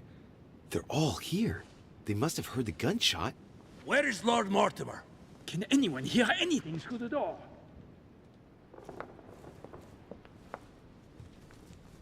Did you hear that? I was not dreaming, was I? Certainly not, Duke Godoy. What's going on? Someone had the bang coming from the Duchess's room, and she isn't answering. Gentlemen, go back to your rooms. Go back to your rooms. I shall find out from Lord Mortimer what this is all about. Thank you.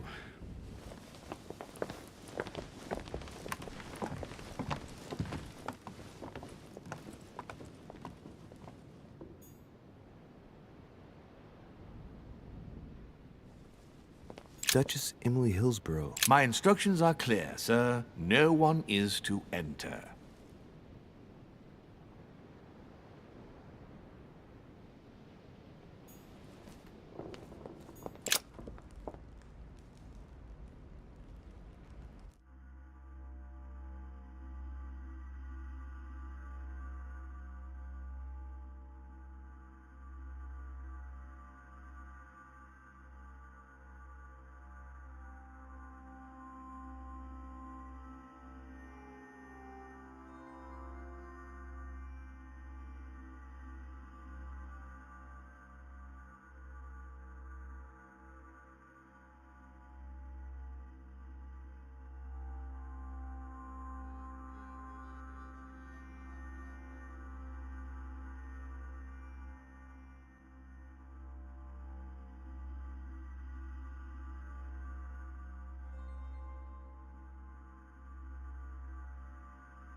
What can I do for you, sir? I am at your service day and night, sir. As I was unable to bring my personal effects with me, I was wondering if you could find me a few items. Of course, sir. What would you require?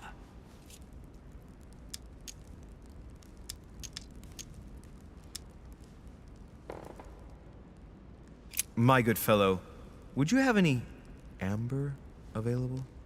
I would, but unfortunately, I don't think I am authorized to give it out, sir. I believe it is a precious stone.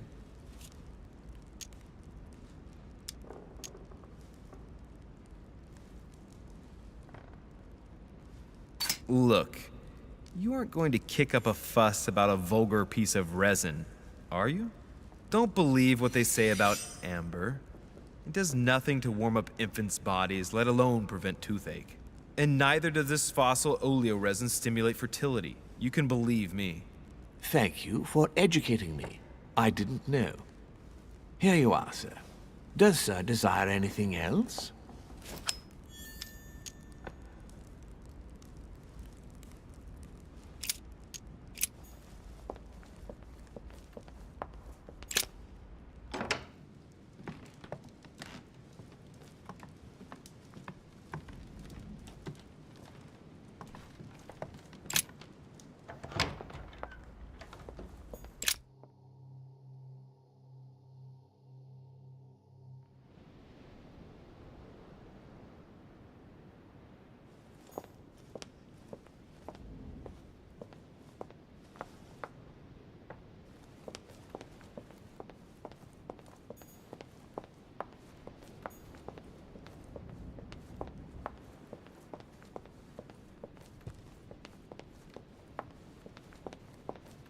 Monsieur Napoleon Bonaparte.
Amber crystals.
Louis!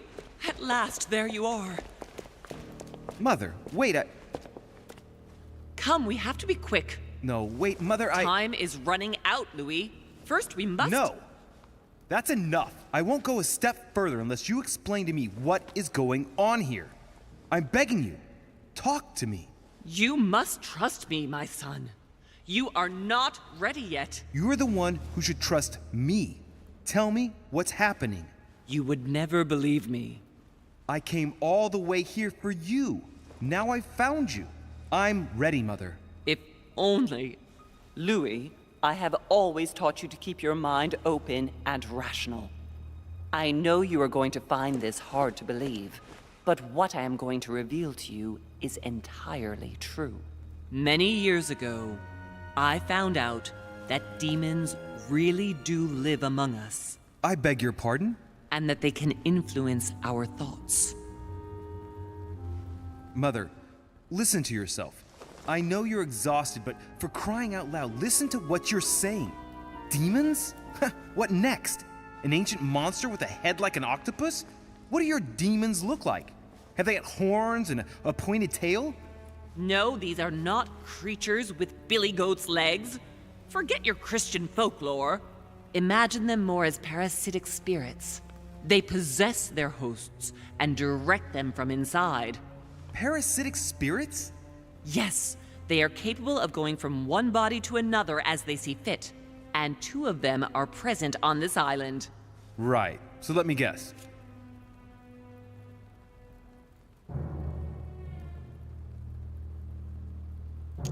Lord Mortimer and Sir Gregory, right? You felt it too?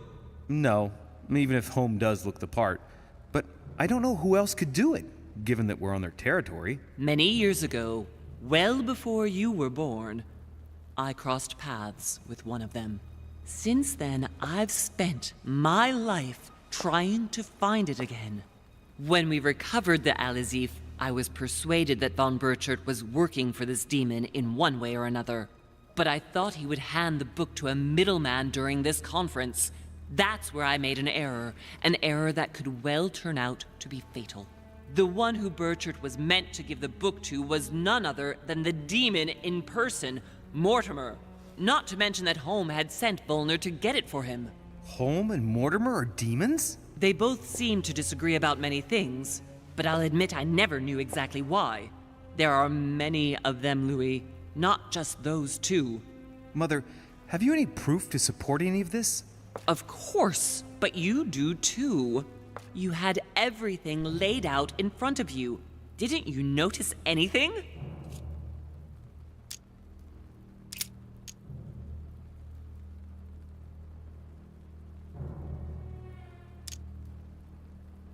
I came across his family tree in his study.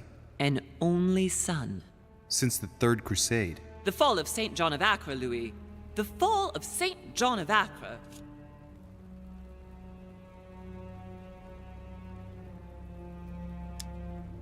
I went beyond the Nightmare Mother. You understood the Masonic date. 1191. Of course! It was during that siege that the demon took possession of Sir Mortimer. They spent a whole night in conversation until the early hours of the morning. Mortimer had passed the test.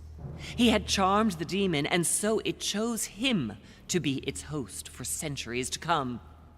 But tell me, did you find his secret study? I did indeed. Did you see his maps of the world? He has contacts the world over. Yes, I've been developing the Golden Order across the world for many years, and I've never seen anyone with such influence. It's simply inhuman.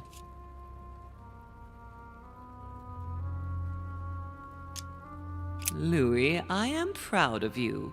You came all this way. You found me. You have surpassed me. You taught me everything I know. Right. How did it all begin? I saw him! What do you mean you saw him? I was 20 years old. I was young and carefree. I traveled the world in search of adventure. In the Persian Gulf, we came across an ancient grimoire that became unlocked. Composed of 7 parts, Each one was a book in itself, set in a sort of metal armor that structured the whole thing. When all the volumes were brought together, they formed a single book. On my return to Paris, I set to studying these pages. I spent all my days and nights studying them. Oh, I can imagine you doing that. But the writing was in a language I had never seen before, developed well before Sumerian, in my opinion. So I got the idea to form a small occult circle composed of all the major names in the occult world to see if anyone else could crack it. And you found no one. And I found someone, Louis. I found him, or rather he found me. He was young, charismatic, he was flamboyant. You mean Mortimer? He was a veritable mine of knowledge. I showed him the book, and he was able to decipher a few passages. We spent several months together studying the pages. He was already old in those days, wasn't he? So you recognized him when you arrived on the island, right? No, he wasn't in that body. But I know it was him. I swear it was him. The way he spoke, his posture, a few of his intonations, his mannerisms. Wait a minute. You were talking about 60 years ago. I've lost the thread. Yes, sorry. He helped me understand certain passages until I realized that he only translated a few parts for me. But I had aroused his interest. It was too late. How so? I mean to say he manipulated me. He used me, and in the end, he stole the book with all its secrets. Did he ever go to your place? Not once. At least I don't think so. But before disappearing, he proposed a pact between us. He proposed that I follow him and let him teach me, allow him to bring me up. And you refused, of course. Why, naturally, Louis. You don't make deals with the devil. After that, I spent my whole life looking for him. 3 years later, in Berlin, I just missed him. In London, I lost 6 members of the order in a chase. In 1741, in Tunisia, I found a sect of fanatics who had crossed paths with him once. 1741, in Poland. 1749, in India. 8 years ago in Venice. We agreed never to speak about what happened in Venice, Louis. You agreed, and that was before you spoke to me about demons. Wait, the baby we delivered, you and me, that night in Venice, did he have anything to do with Lord Mortimer? The child was his son. We stole his son? Are you insane? I always thought we took him to save him. That was the case. It was precisely to save him from his father. Need I remind you the mother died during childbirth? What became of the child? Later. For the moment, that is not the key issue here. Once we found the Al-Azif in Paris, I followed von Borchart's trail here. I didn't think it would lead me straight to the demon. It was careless of me. He toyed with me for a few days, until I caught on, until I saw him as he was. But he had no intention of letting me leave. We are all his pawns, Louis, and if we don't want to spend the rest of our lives turning round in circles here, we must absolutely get off this island. All right, can we move on? Wait a minute, one last thing.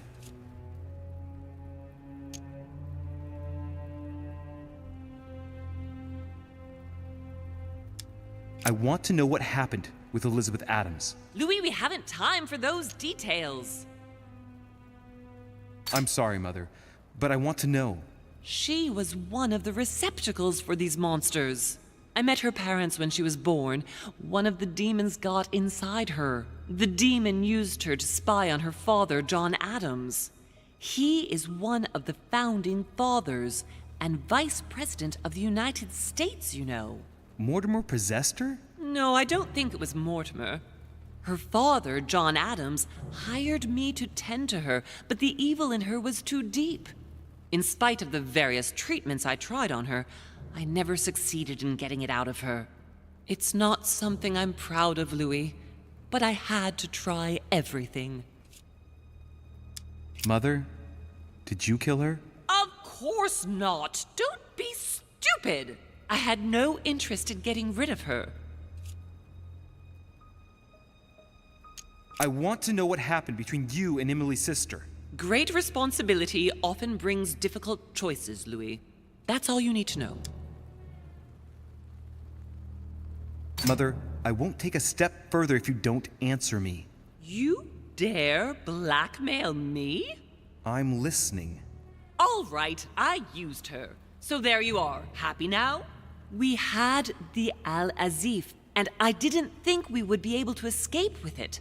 In order to ensure that the book did not fall into their hands, or that one of them couldn't read in us where we had hidden it, I asked Emily to... It's Emma. Yes, or rather for me, it was Emily.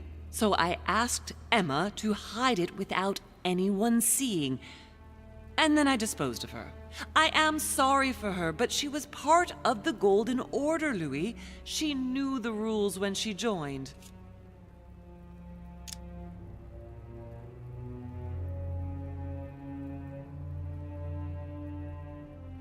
I want to know what happened between you and Emily's sister. Great responsibility often brings difficult choices, Louis. That's all you need to know. All right, but you're not getting away with it so lightly. Once we get back to Paris, be sure I won't be letting it go. We'll see in Paris then. What was going on with the cannons in Tuscany? It was nothing. Since when does the Order finance wars? The cannons for that Bonaparte fellow?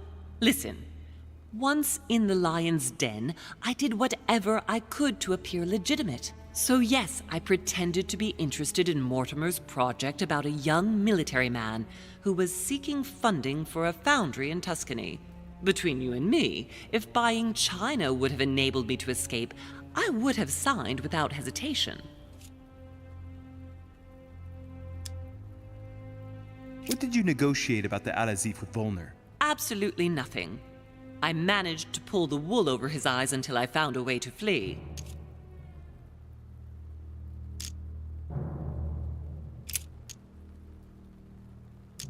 You know, I found your package under a wharf plank. Thanks for not touching it. You know, I found your package under a wharf plank. Thanks for not touching it. On the evening of my arrival, Cardinal Piaggi came looking for you.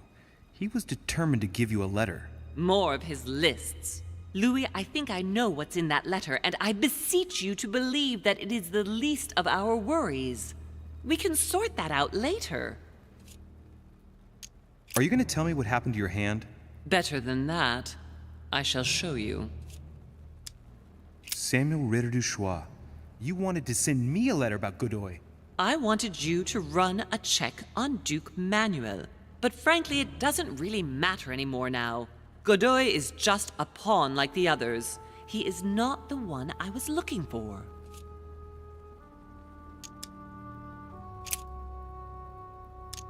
I want to know what happened between you and Emily's sister. Great responsibility often brings difficult choices, Louis. That's all you need to know. Mother, I won't take a step further if you don't answer me. You dare blackmail me? I'm listening. All right, I used her. So there you are. Happy now? We had the Al-Azif, and I didn't think we would be able to escape with it. In order to ensure that the book did not fall into their hands, or that one of them couldn't read in us where we had hidden it, I asked Emily to... It's Emma. Yes, or rather for me, it was Emily. So I asked Emma to hide it without anyone seeing, and then I disposed of her. I am sorry for her, but she was part of the Golden Order, Louis. She knew the rules when she joined. Good. I think that's about right. We shall speak about it once we get back to France. Great actions for humanity have been decided by demons for centuries, Louis. They are playing with our destiny. We are their slaves. And it's time for it to stop. By the way, what was Mortimer's project at this conference? He demands that the Spanish hand over Louisiana to France. Oh, knowing him, it won't stop there. We should do our utmost to put a stop to Mortimer's plans. But for the time being, there are more pressing matters.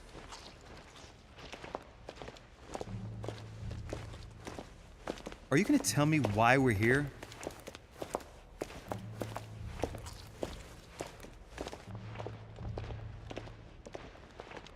There. That's why we are here.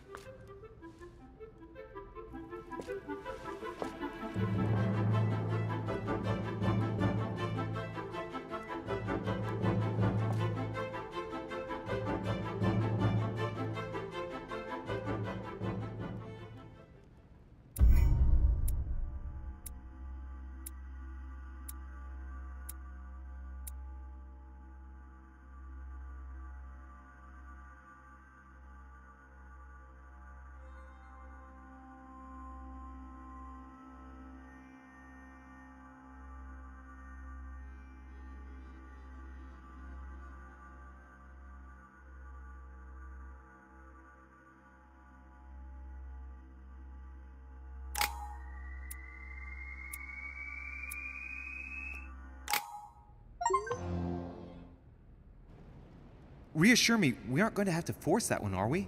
I don't think we're even capable of doing it. You're going to have to find a way to open it. Why, of course. And what's inside? Something to vanquish them with? Perfect.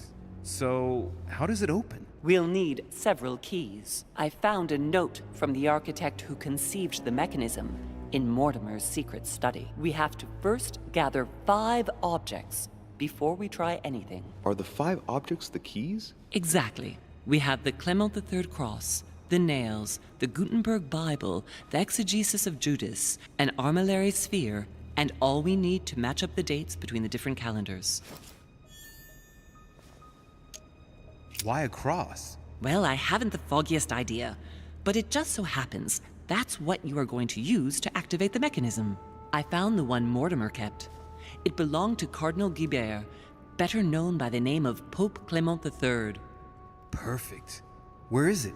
Unfortunately, I've lost it. When I lost my hand, I went dashing out, and it must have fallen from my pocket. Remember, Mother. I'm certain you can remember. Let me think. You were running. I was bleeding to death. You remember the pain. I thought I was going to faint. Yes, I remember.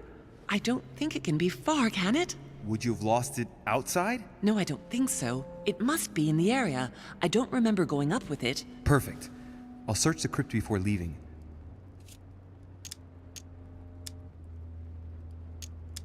Some nails? Don't ask me. I'm not the one who made the mechanism, you know. When I arrived, there were already a few of them inserted, so I didn't have to worry about those. On the other hand, I remember seeing some in Mortimer's secret study, behind his nightmare. In a golden cup? Yes. Yes, I saw them too. Perfect. It will be easy for you to find them then. You need 3 of them. Very well. You remember what to do about the rollers. 1191 to enter, and 6466 to exit. Of course. An exegesis. Anything else? Did you manage to vanquish the Medusa? To open the chimney? Yes, absolutely. So you've already come across it. It's the Bible of Judas that is exposed in the secret room behind the chimney. Why do they call it an exegesis? Because that's what it is, and not an apocryphal Bible, strictly speaking. It's the study of a text with a summary, not an actual Bible. Anyway, well done for the Gorgon. You did well. You didn't get tricked by the light bouncing back. Thanks. Do you think I can take it safely? We haven't got a choice, Louis. Without it, we won't be able to work out this cursed mechanism.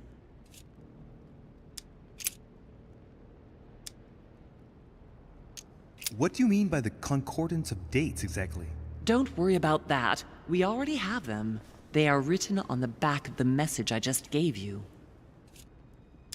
This is the book in which you left your correspondence with Duchess Hillsborough, isn't it? That's right. You still believe it's in the tower room, don't you? I don't know. There is only one way to find out, though. Right. I shall go and see. There's one in the portrait gallery. Yes, but it's enormous. If you don't want to have to go back and forth several times, then I suggest you get a smaller one. What did you do then? I didn't think I'd need one.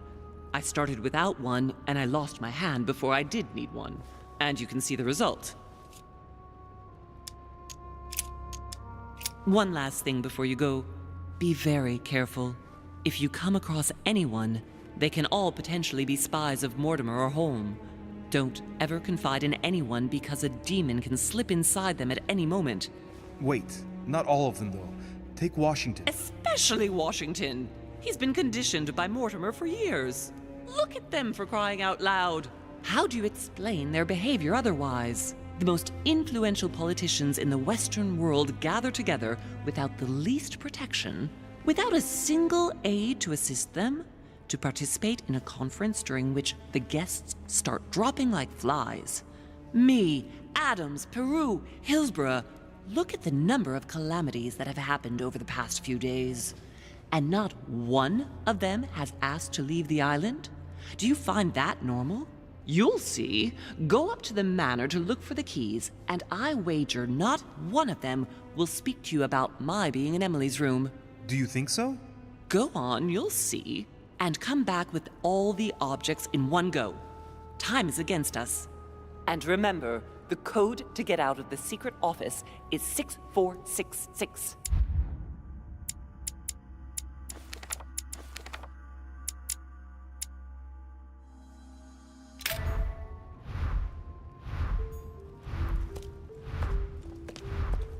Honey, the remedy of the gods. What on earth is that? A disc with information engraved in the metal? An iris that should open, I imagine, and blood. Mother? The dried blood. There. Yes, it's mine. Sorry if I stained everything, but I must admit that at the time my thoughts were more on the pain than cleaning up after myself.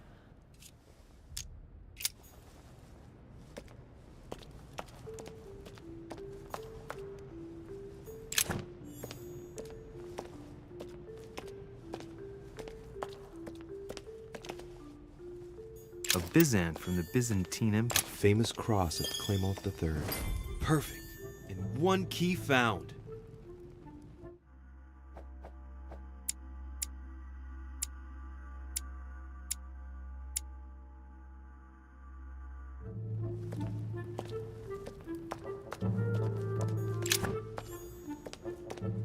Hey, a Russian a cash.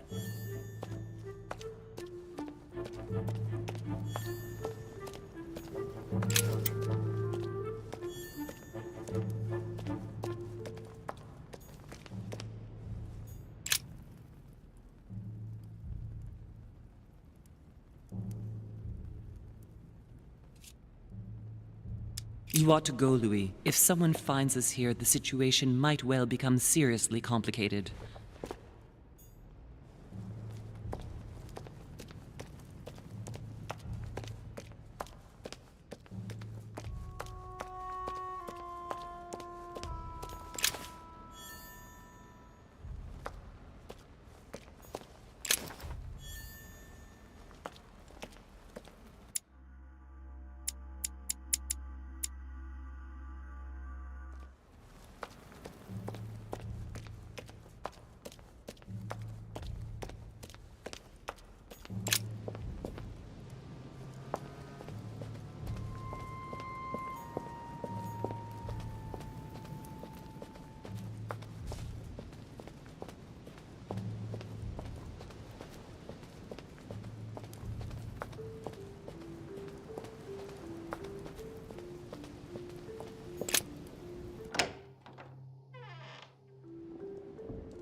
Right.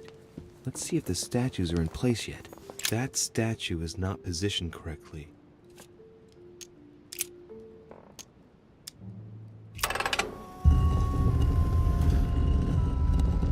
Open sesame.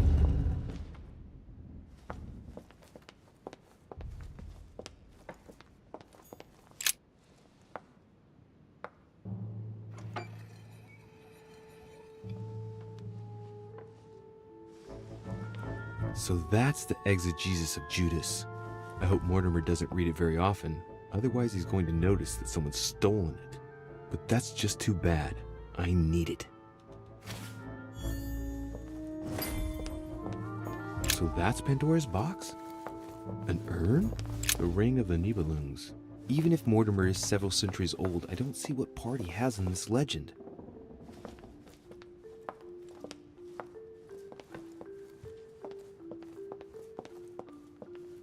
Caesar's laurel wreath. If Mortimer really is what my mother says he is, it could mean... No, that's impossible. No, not Caesar. Right. I've got what I need. Now let's not waste any more time.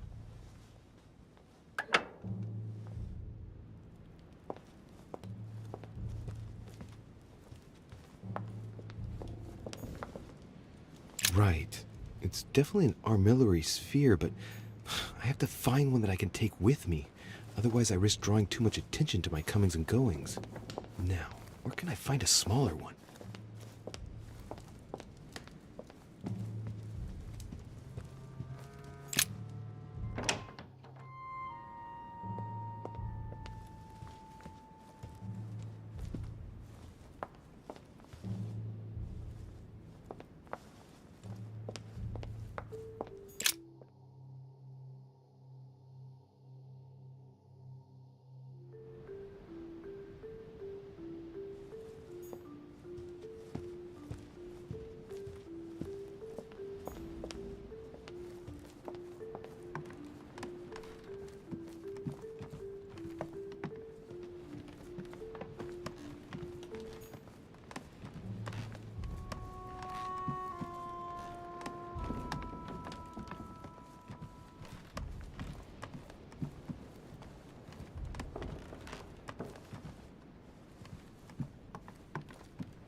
Monseigneur, His Eminence Cardinal Piaggi.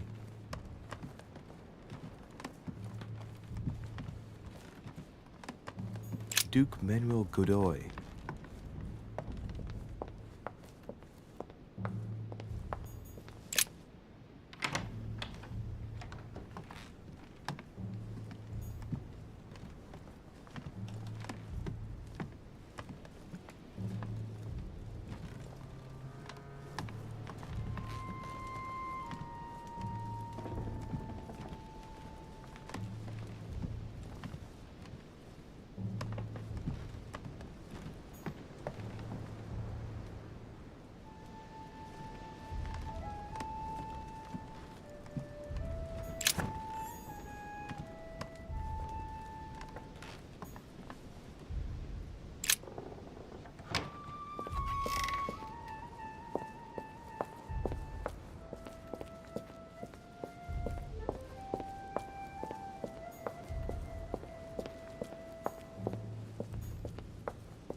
Sorry, sir, but Mr. Peru is not seeing visitors at the moment. He's resting and is to see no one. Good luck.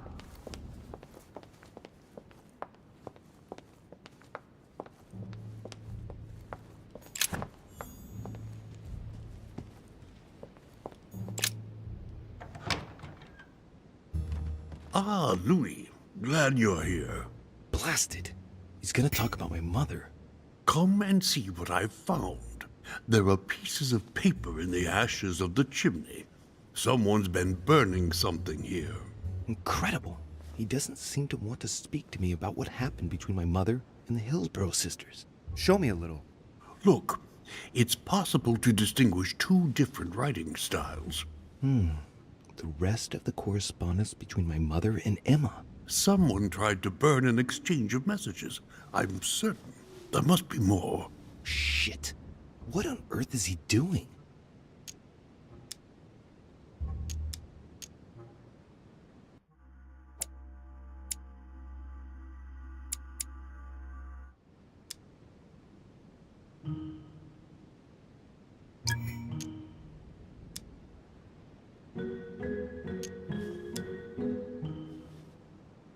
If you want my opinion, a servant must have burnt some old papers, that's all. Why, of course. You very nearly made me think that you were trying to hide something, Louis. No, I'm sure there must be other hidden messages. He won't let go. He He's going to work his way back to the Bible if he continues.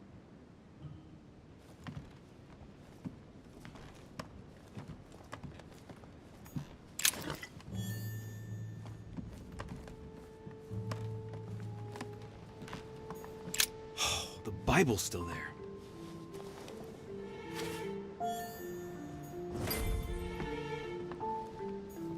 A chest with the occult symbol representing air.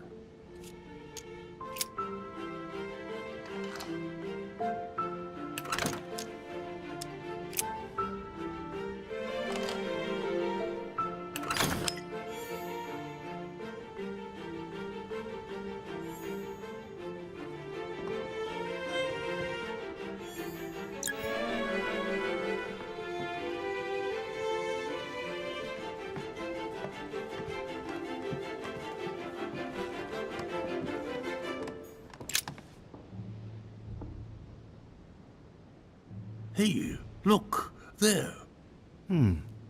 No, I don't see anything. Come, Louis, look. Someone's clearly drawn a 4 in the dust. I have a clue. He's going to be disappointed when he sees the Bible's disappeared.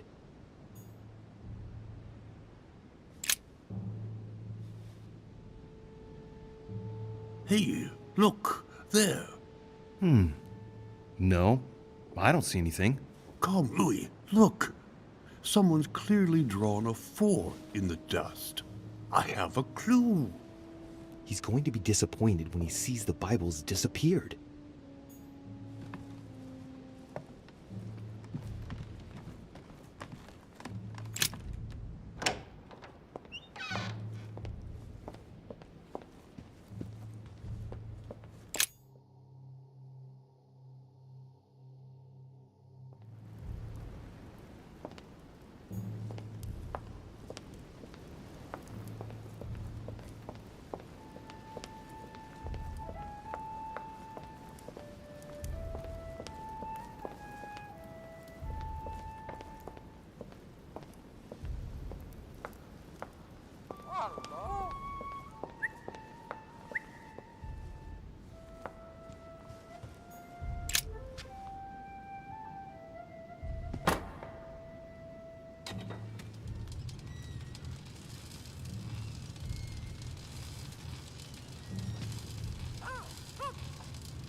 Right.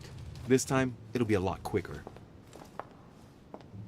If I remember rightly, the code was 1191.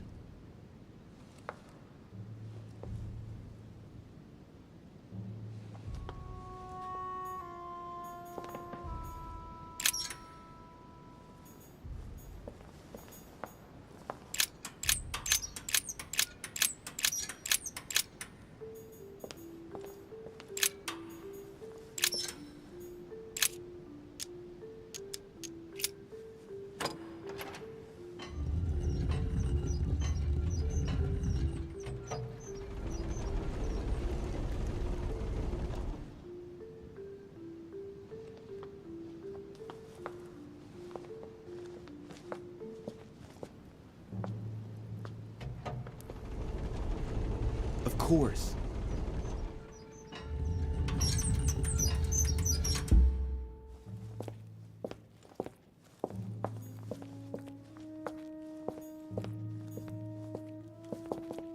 Weaknesses of the Human Psyche by Gilhelm Trimor. Gilhelm Trimor. Trimor, an anagram of Mortimer. Wow. Arrogant enough to publish writings on mental control in full view of everyone. I wonder who he's writing for.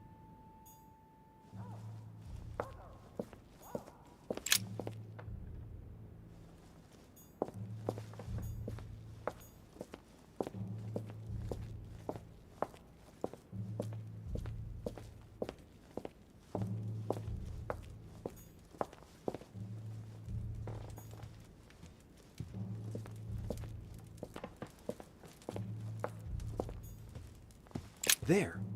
Those are the nails I was looking for. I noticed they were old and rusty, but I hadn't noticed these traces of... Could that be blood?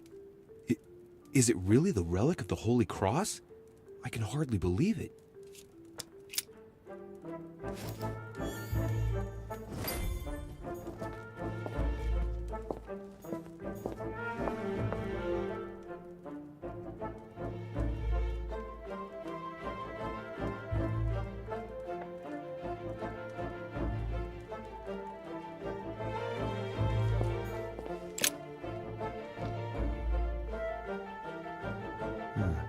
Looks like obsidian or onyx.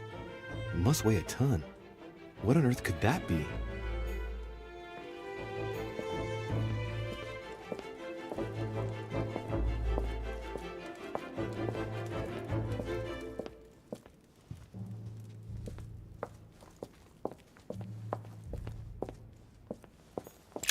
It's locked.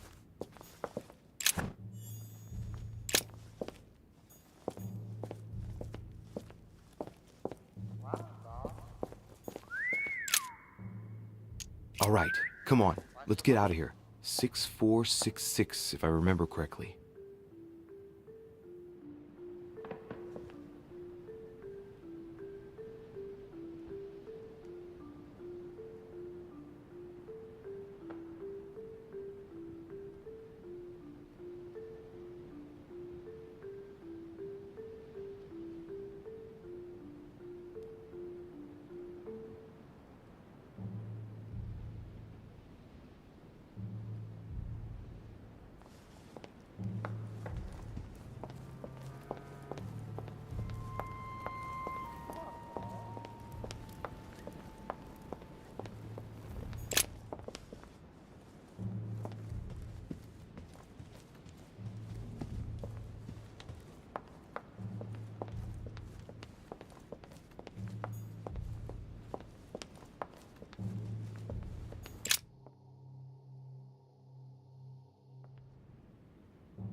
Not too shocked I beg your pardon? about Peru this morning. I asked you if you weren't too shocked by it all.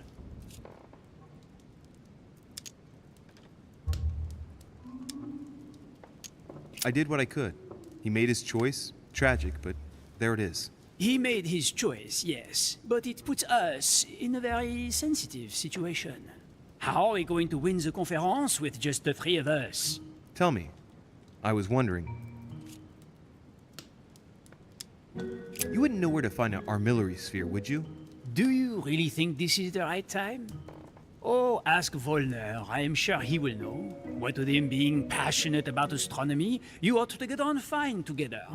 Leave me now. I need to think of a solution. I won't keep you any longer. See you later, monsieur.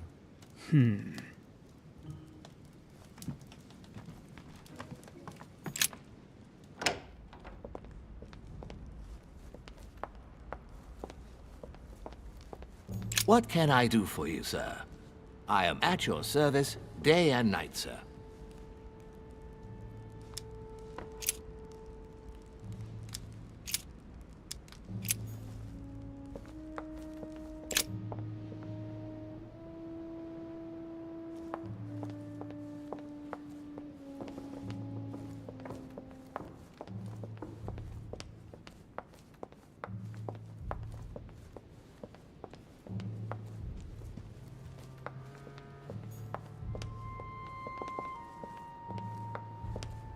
Monsieur Johann van Volner.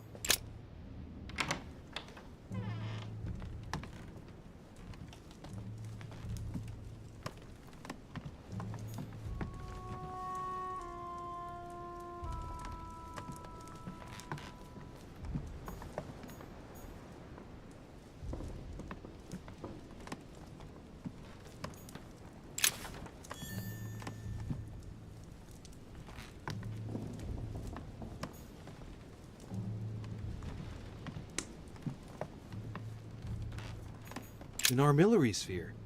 Perfect. That will save me some time. I only hope that he isn't going to realize it right away.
So, good. You've managed to gather all the keys. Yes, that's right. I have everything. What should I start with? Place the Clement III cross on the console. Then you have to put the nails on the disc of the door.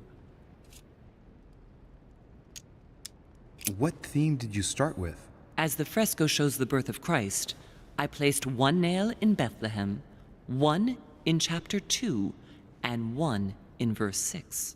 The iris opened a little. I thought it was normal. Behind the aperture of the iris, there is a duct in which I put my hand. I felt something like a valve at the bottom. I thought by turning it the door would open, or the iris would open completely, or something else would happen. Instead, I felt something like an axe cut off my hand. I really thought it was the end of me. What did you do then? Well, although I had made some unfortunate choices, I was lucky in that Mortimer was well stocked with drugs. I raided his supplies of medicine. What hole should I put the nails in?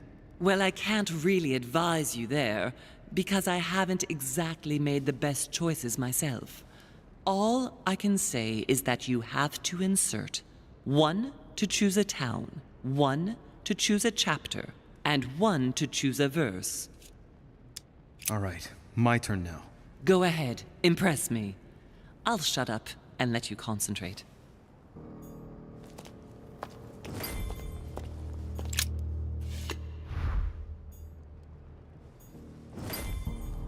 This exegesis contains comments from Judas on the different Gospels. It only contains certain chapters and verses, and the chapters are indicated by Roman numerals. The lexicon refers to different chapters and verses from the exegesis of Judas.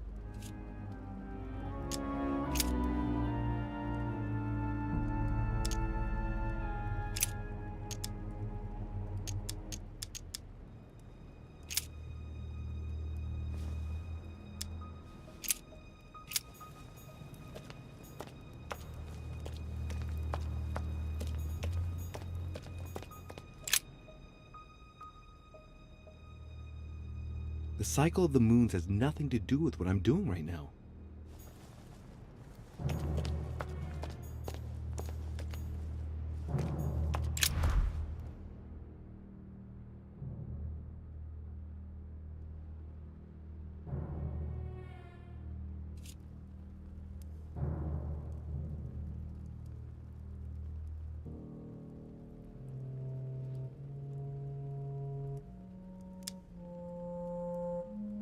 fresco clearly shows the birth of Christ.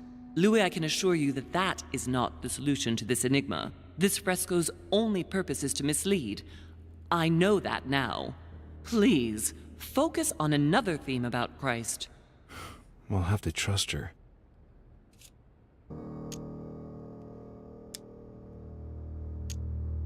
You could see that the paint has come off in parts.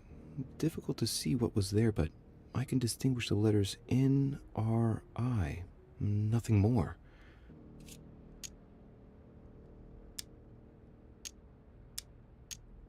Why, of course.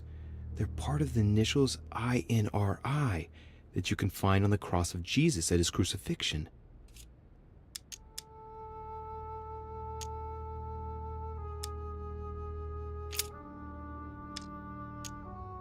Yes, it's definitely a representation of the birth of Christ, but some of the details have flaked away.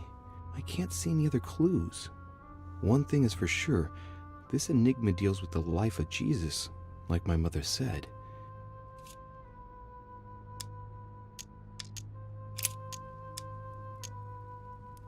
It looks like there are 3 types of inscriptions.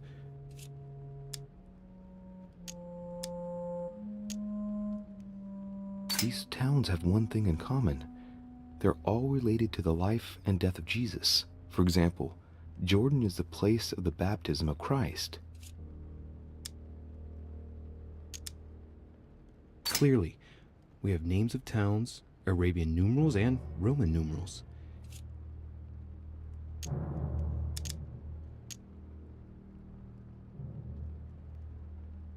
There are 3 styles of writing, and I've got 3 nails. There must be a link. I must surely put in 1 nail per category.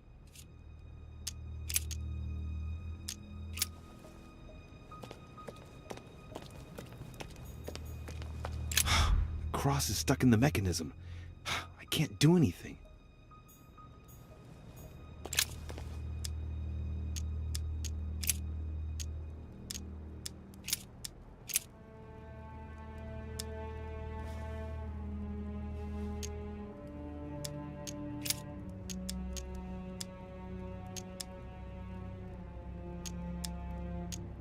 Chapter 24, verse 3. Jesus rose from the dead on the 14th of Nisan, 3793, in Nazareth. He appeared with a halo above his head.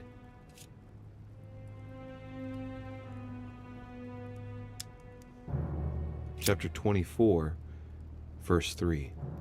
But when they entered, they did not find the body of the Lord Jesus. While they were wondering about this, suddenly 2 men in clothes that gleamed like lightning stood beside them. In their fright, the women bowed down with their faces to the ground. But the men said to them, "Why do you look for the living among the dead? He is not here. He has risen. Remember how he told you while he was still with you in Galilee."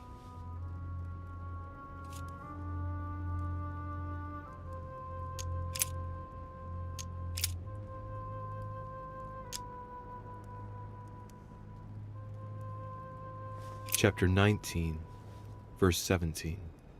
Jesus was crucified on the 8th of Nisan, 3793, in a place near Jerusalem. The Romans put a crown of thorns on his head.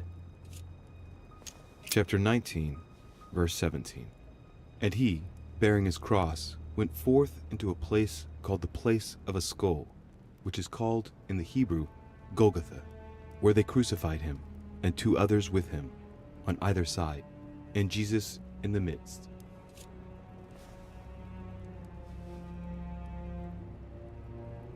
Chapter 19, verse 17.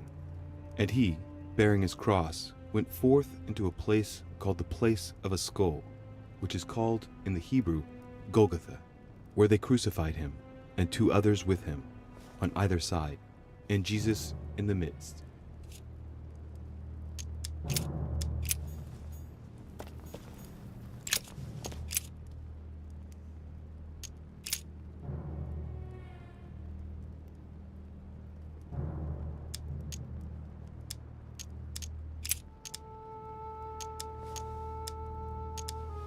Chapter 5, verse 2. Jesus cures the sick and lame on the 8th of Adar, 3791, in Jerusalem, at the pool of Bethesda. All stand and fling away their canes. Chapter 5, verse 2. Jesus cures the sick and lame on the 8th of Adar, 3791, in Jerusalem, at the pool of Bethesda. All stand and fling away their canes.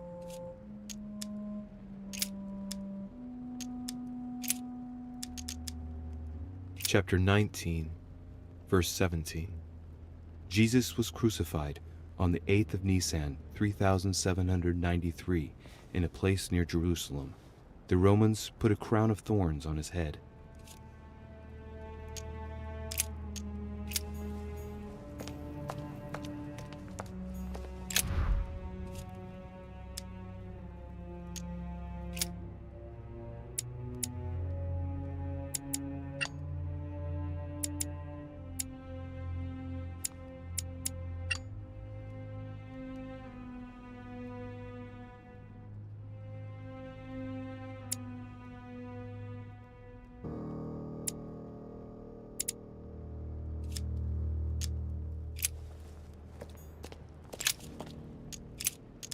Chapter 19, verse 17. Jesus was crucified on the 8th of Nisan, 3793, in a place near Jerusalem. The Romans put a crown of thorns on his head. Chapter 19, verse 17. Jesus was crucified on the 8th of Nisan, 3793, in a place near Jerusalem. The Romans put a crown of thorns on his head.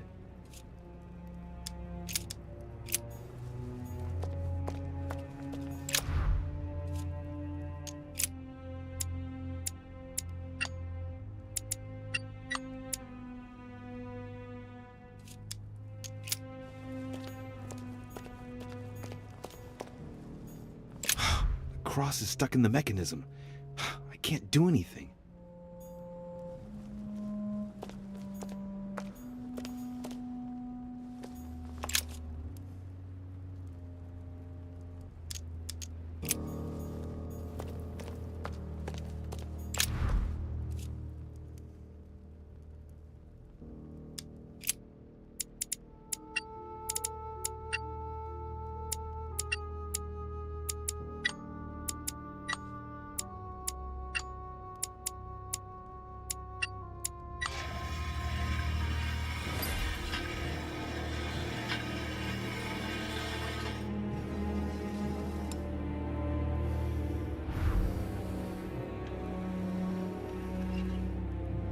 It works.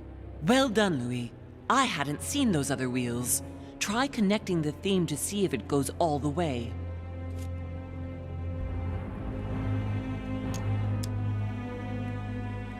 There must surely be a connection between the wheels. There are different icons on this wheel, but it looks like some of them can't be connected to the other wheels. I think I can make out each one of the icons apart from the one covered in blood. Going clockwise from the one I just mentioned, we have the halo that represents the resurrection. The waves represent the baptism of Jesus. It's more difficult to identify the next one. Maybe a crib, and in that case it's surely linked to the birth of Christ. The red herring that my mother followed. Then, the symbol represents the crown of thorns that Jesus wore during his crucifixion. The dove also represents the baptism. Certainly another red herring. Then comes the symbol of the Trinity. And finally, the candle that must stand for the Last Supper.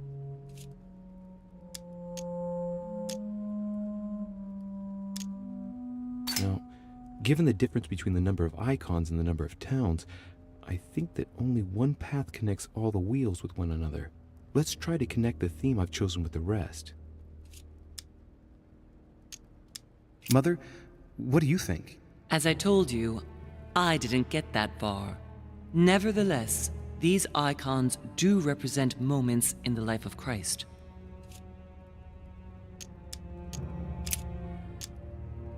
This wheel contains several symbols made up of 1 or 2 figures and 1 letter. The highest figure does not exceed 31, and each letter corresponds to a month of the year. A for April, and M for March. I think these symbols must represent a specific date. This wheel represents the different moons. In the occult sciences, we represent the full moon by an X. As for the dark moon, called the new moon, in cults, it's often associated with something harmful.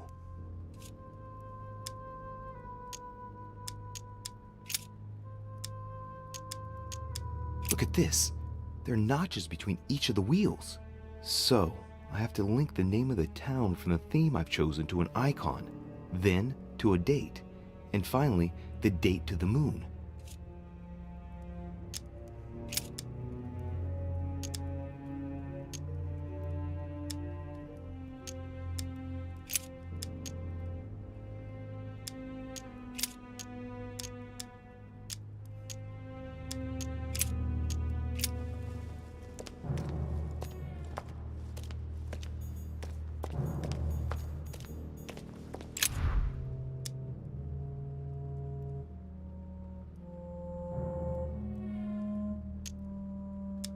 Let's see what combination corresponds to the chosen theme.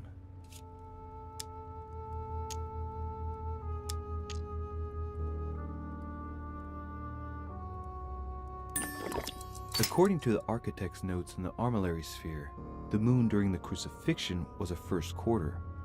That's the one with its left half in the light.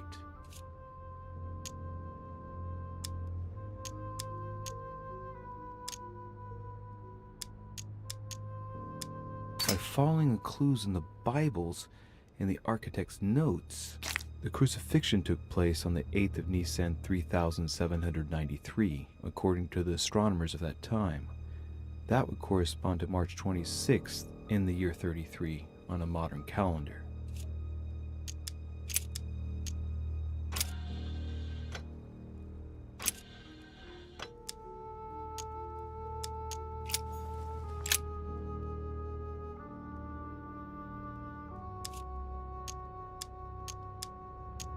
During new moon, the moon is entirely in the shadow.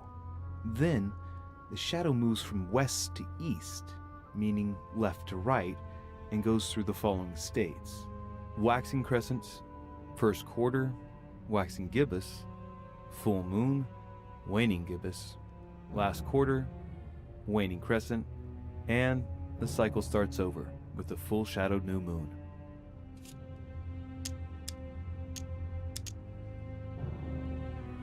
The moon shadow moves from west to east.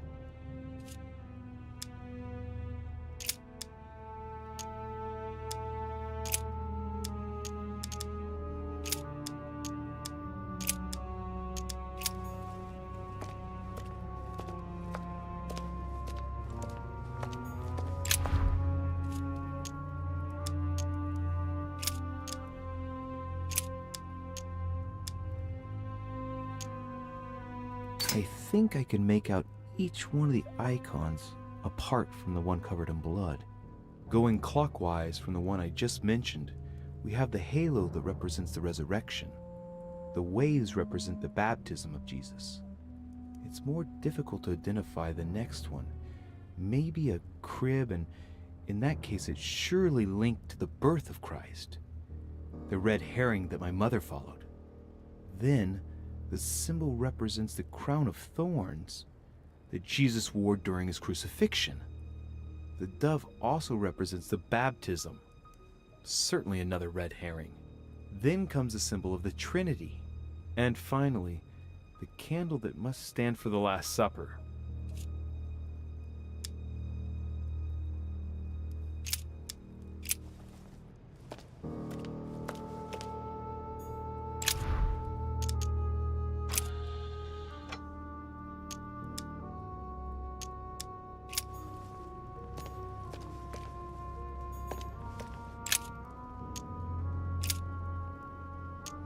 Chapter 19, verse 17. Jesus was crucified on the 8th of Nisan, 3793, in a place near Jerusalem. The Romans put a crown of thorns on his head. Chapter 19, verse 17.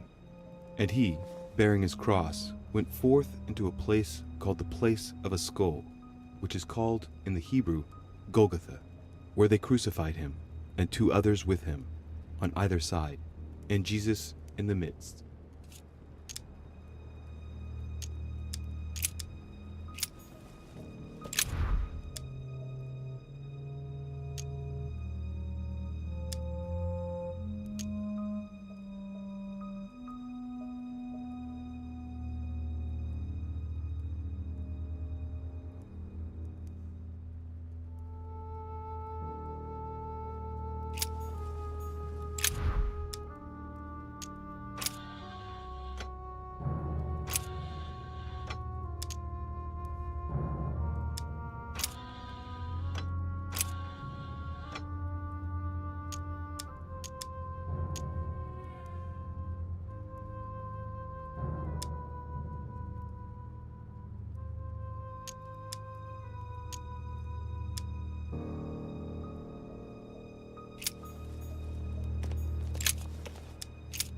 Chapter 1, verse 9.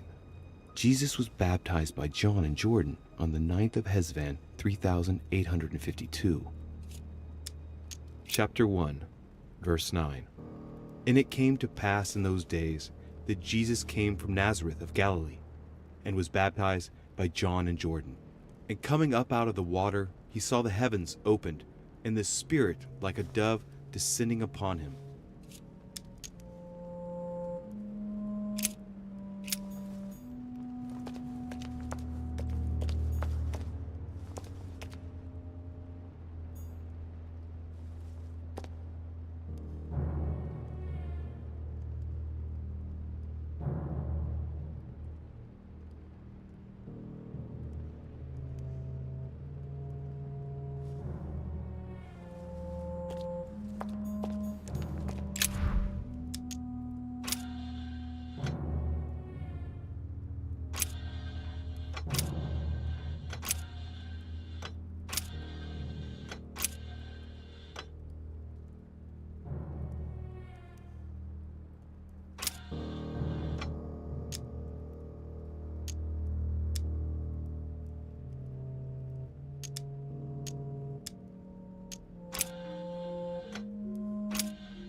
I think I can make out each one of the icons apart from the one covered in blood. Going clockwise from the one I just mentioned, we have the halo that represents the resurrection. The waves represent the baptism of Jesus. It's more difficult to identify the next one. Maybe a crib, and in that case it's surely linked to the birth of Christ. The red herring that my mother followed. Then, the symbol represents the crown of thorns that Jesus wore during his crucifixion. The dove also represents the baptism. Certainly another red herring. Then comes the symbol of the Trinity. And finally, the candle that must stand for the Last Supper.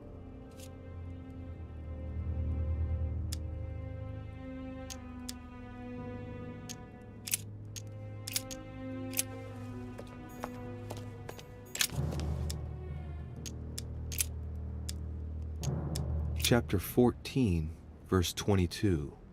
On the 7th of Nisan, 3793, Jesus shared his Last Supper in the Cenacle in Jerusalem. Chapter 14, verse 22. And as they did eat, Jesus took bread and blessed and broke it, and gave to them and said, "Take, eat. This is my body." And he took the cup, and when he'd given thanks, he gave it to them, and they all drank of it. Chapter 1, verse 9. Jesus was baptized by John in Jordan on the 9th of Hesvan, 3852.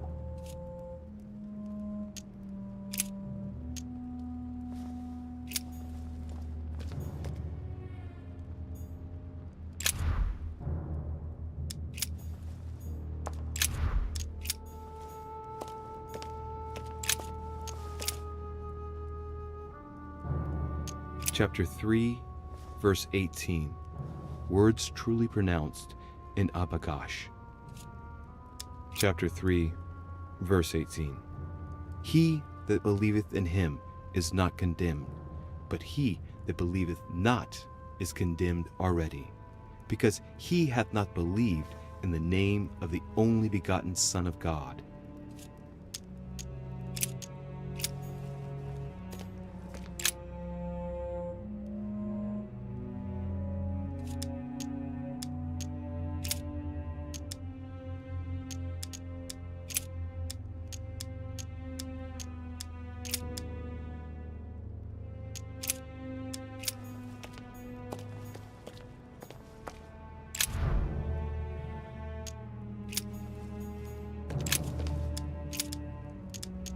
Chapter 14, verse 22. On the 7th of Nisan, 3793, Jesus shared his Last Supper in the Cenacle in Jerusalem.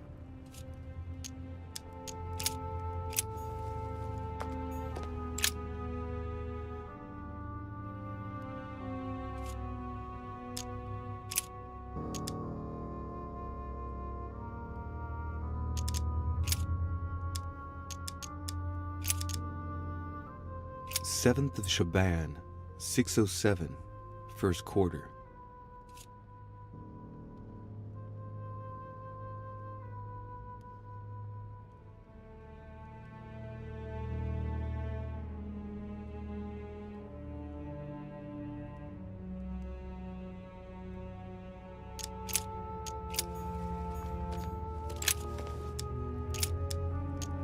Chapter 14, verse 22. On the 7th of Nisan, 3793, Jesus shared his Last Supper in the Cenacle in Jerusalem.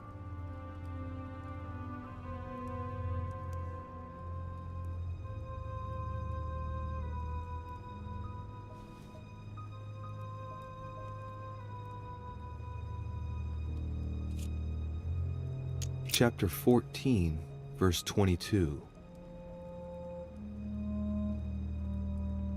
On the 7th of Nisan, 3793, Jesus shared his Last Supper in the Cenacle in Jerusalem.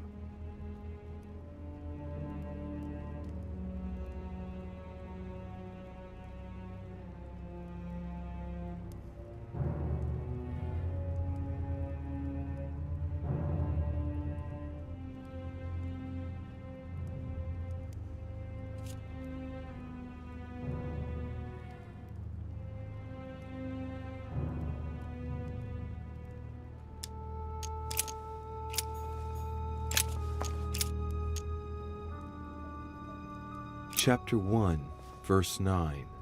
Jesus was baptized by John in Jordan on the 9th of Hesvan, 3852.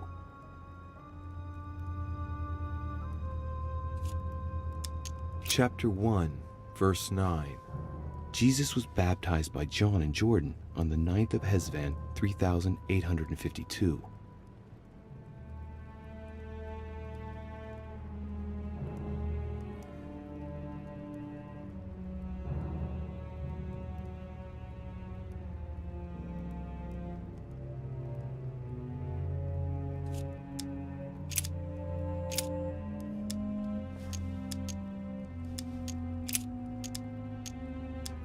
Chapter 3, verse 18. Words truly pronounced in Abagash. Chapter 3, verse 18. He that believeth in him is not condemned, but he that believeth not is condemned already, because he hath not believed in the name of the only begotten Son of God.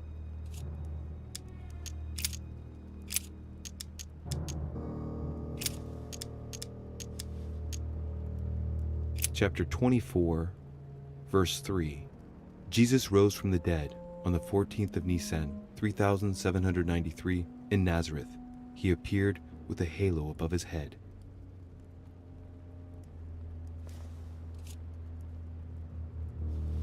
Chapter 24, verse 3. Jesus rose from the dead on the 14th of Nisan, 3793, in Nazareth. He appeared with a halo above his head.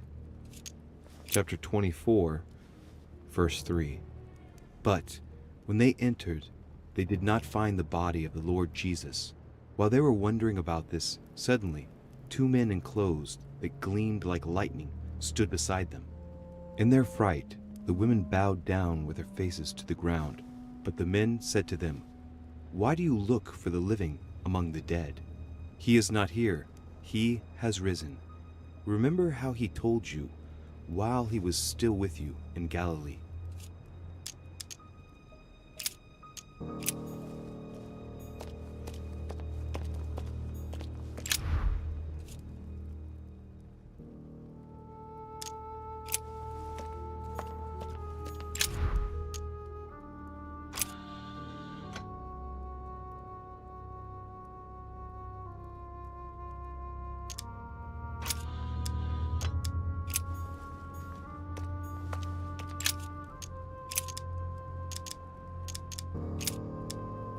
Chapter 24, verse 3.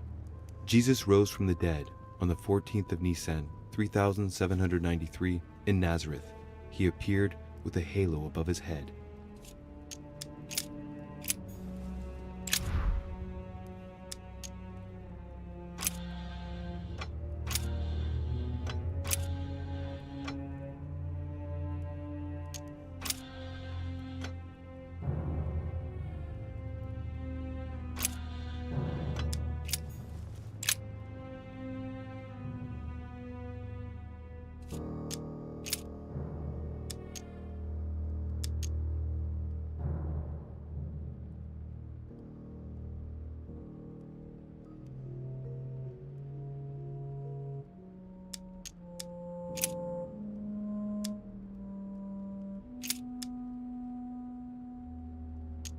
Thirteenth of Shaban, 607, waxing gibbous.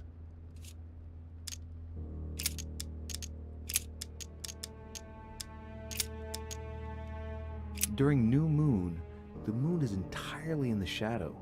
Then, the shadow moves from west to east, meaning left to right, and goes through the following states: waxing crescent, first quarter, waxing gibbous, full moon, waning gibbous, last quarter, waning crescent, and the cycle starts over with the full shadowed new moon.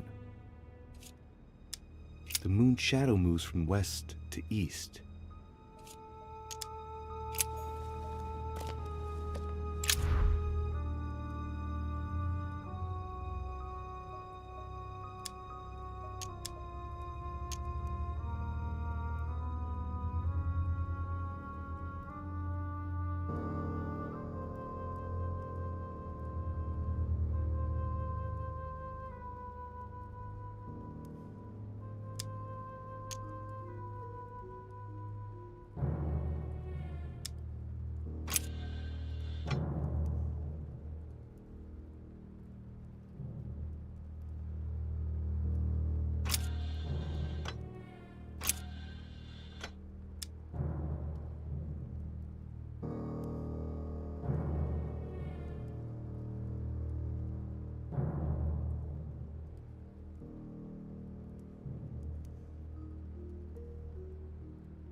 Chapter 19, verse 17.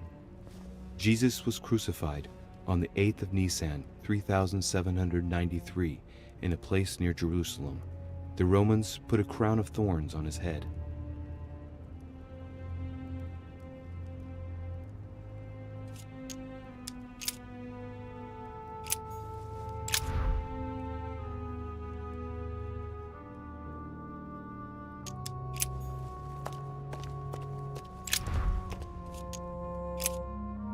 Yes, it's definitely a representation of the birth of Christ, but some of the details have flaked away. I can't see any other clues. One thing is for sure, this enigma deals with the life of Jesus, like my mother said.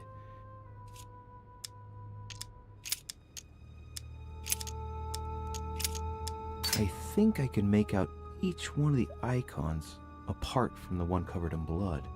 Going clockwise from the one I just mentioned, we have the halo that represents the resurrection. The waves represent the baptism of Jesus.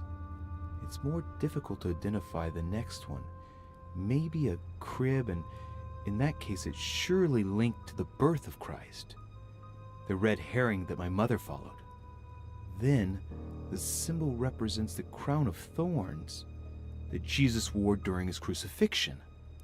The dove also represents the baptism. Certainly another red herring. Then comes the symbol of the Trinity. And finally, the candle that must stand for the Last Supper. Now, given the difference between the number of icons and the number of towns, I think that only one path connects all the wheels with one another. Let's try to connect the theme I've chosen with the rest.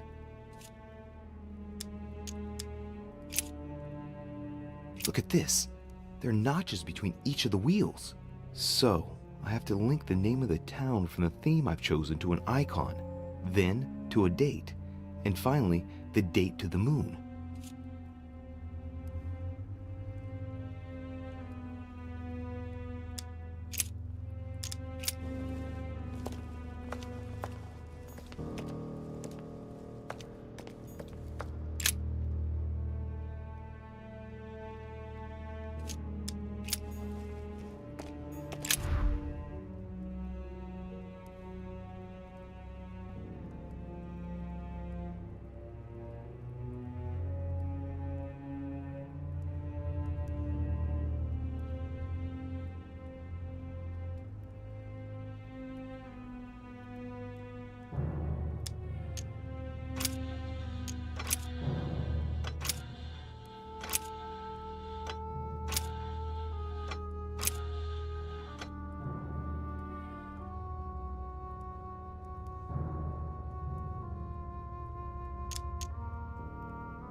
Chapter 14, verse 22.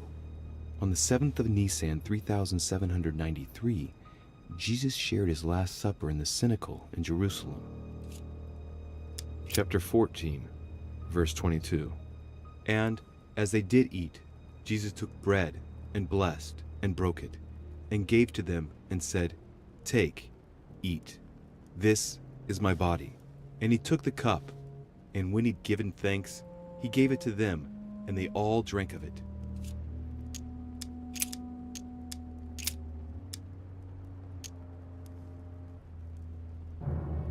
Chapter 5, verse 2.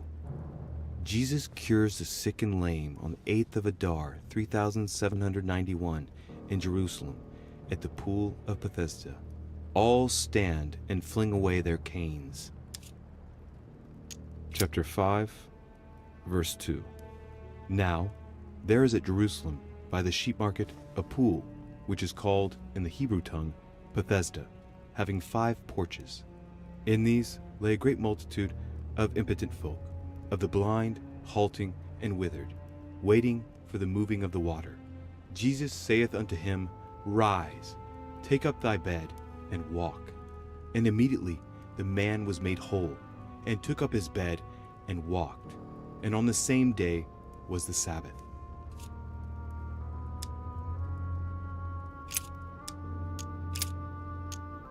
Chapter 1, verse 9. Jesus was baptized by John in Jordan on the 9th of Hesvan, 3852.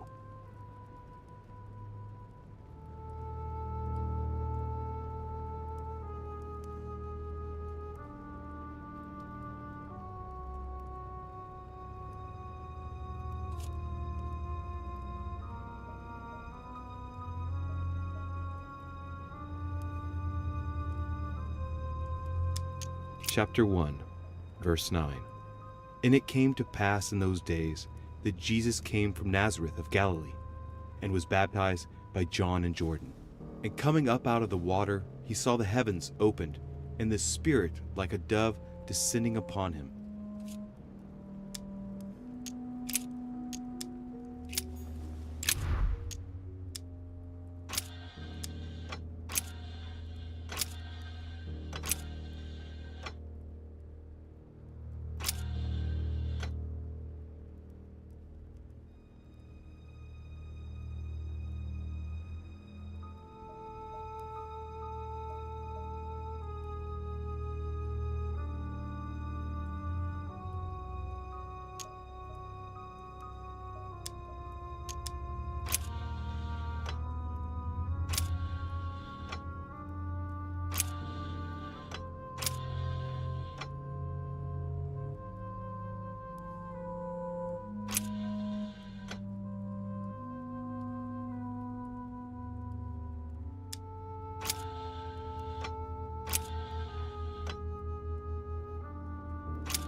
Chapter 19, verse 17.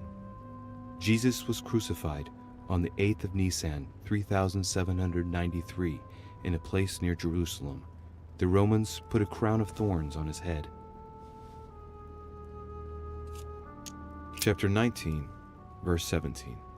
And he, bearing his cross, went forth into a place called the place of a skull, which is called in the Hebrew Golgotha, where they crucified him, and 2 others with him, on either side, and Jesus in the midst.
Chapter 14, verse 22.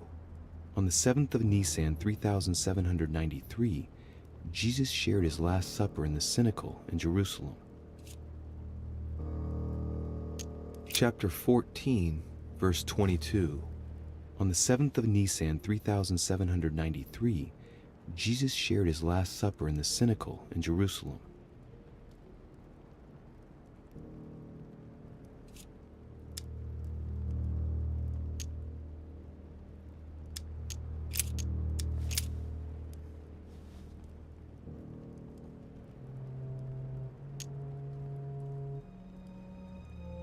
Chapter 2, verse 6.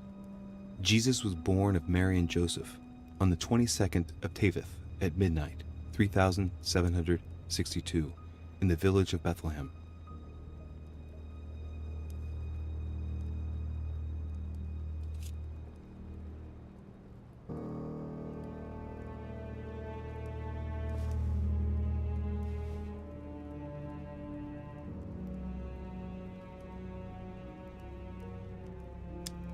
Chapter 2, verse 6. And so it was that, while they were there, the days were accomplished that she should be delivered of a child. And she brought forth her firstborn son, and wrapped him in swaddling clothes, and laid him in a manger, because there was no room for them in the inn. And there were in the same country shepherds abiding in the field, keeping watch over their flock by night. And lo, the angel of the Lord came upon them, and the glory of the Lord shone round about them, and they were sore afraid.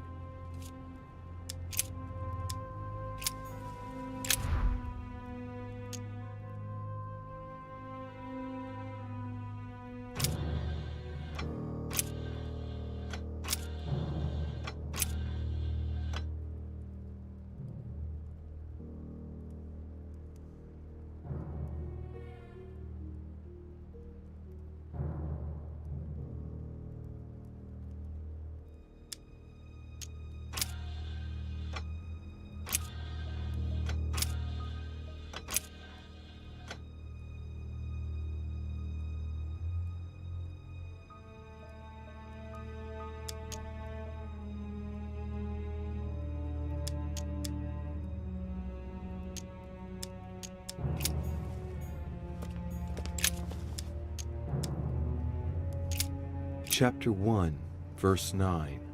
Jesus was baptized by John in Jordan on the 9th of Hesvan, 3852. Chapter 1, verse 9. And it came to pass in those days that Jesus came from Nazareth of Galilee, and was baptized by John in Jordan. And coming up out of the water, he saw the heavens opened, and the Spirit like a dove descending upon him.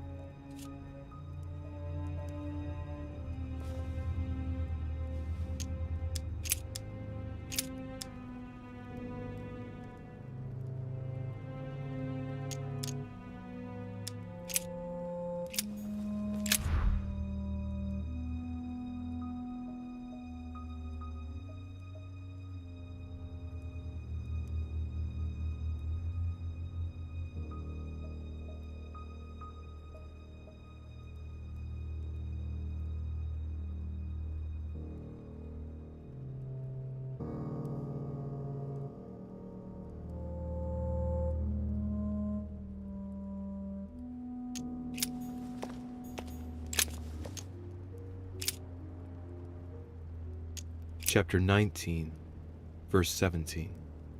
Jesus was crucified on the 8th of Nisan, 3793, in a place near Jerusalem.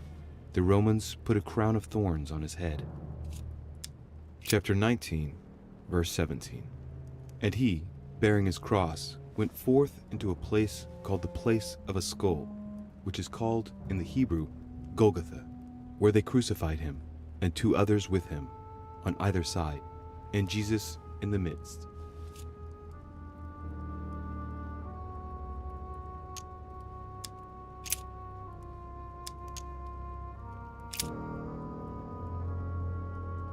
Chapter 5, verse 2.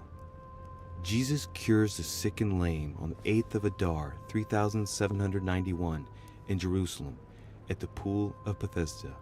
All stand and fling away their canes. Chapter 5, verse 2. Now, there is at Jerusalem, by the sheep market, a pool, which is called, in the Hebrew tongue, Bethesda, having 5 porches. In these lay a great multitude of impotent folk, of the blind, halting, and withered, waiting for the moving of the water. Jesus saith unto him, Rise, take up thy bed, and walk.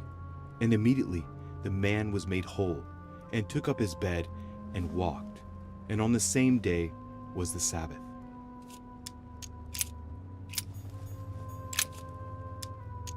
What theme did you start with? As the fresco shows the birth of Christ, I placed 1 nail in Bethlehem, 1 in chapter 2, and 1 in verse 6. The iris opened a little. I thought it was normal. Behind the aperture of the iris, there is a duct in which I put my hand. I felt something like a valve at the bottom. I thought by turning it the door would open, or the iris would open completely, or something else would happen. Instead, I felt something like an axe cut off my hand. I really thought it was the end of me. What did you do then? Well, although I had made some unfortunate choices, I was lucky in that Mortimer was well stocked with drugs. I raided his supplies of medicine.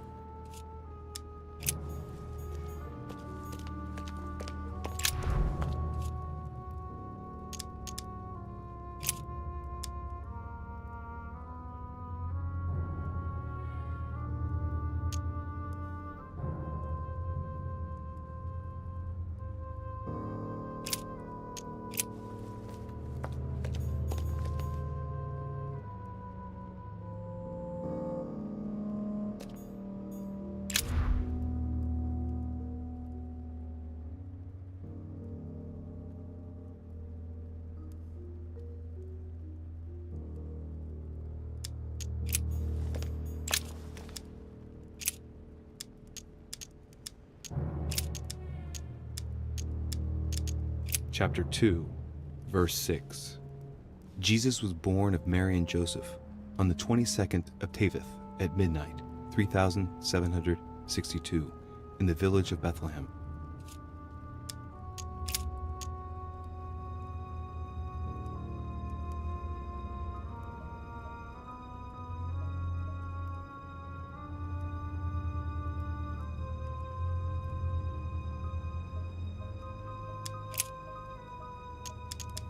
Chapter 2, verse 6.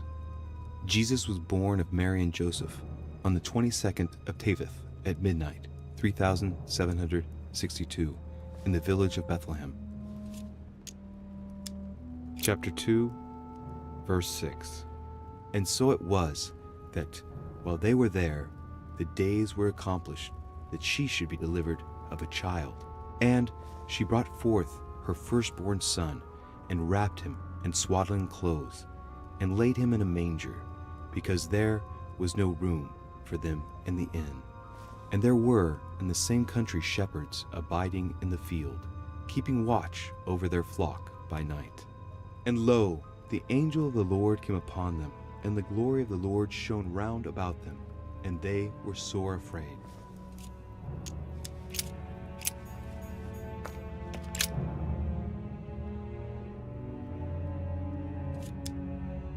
During new moon, the moon is entirely in the shadow. Then, the shadow moves from west to east, meaning left to right, and goes through the following states: waxing crescents, first quarter, waxing gibbous, full moon, waning gibbous, last quarter, waning crescent, and the cycle starts over with the full shadowed new moon.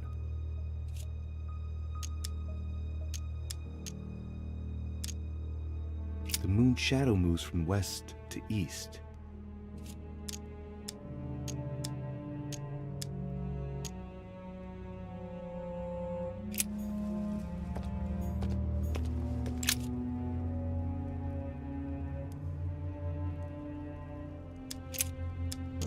Chapter 1, verse 9. Jesus was baptized by John in Jordan on the 9th of Hesvan, 3852.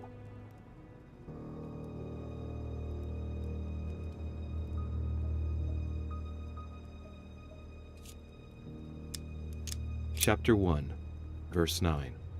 And it came to pass in those days that Jesus came from Nazareth of Galilee, and was baptized by John in Jordan.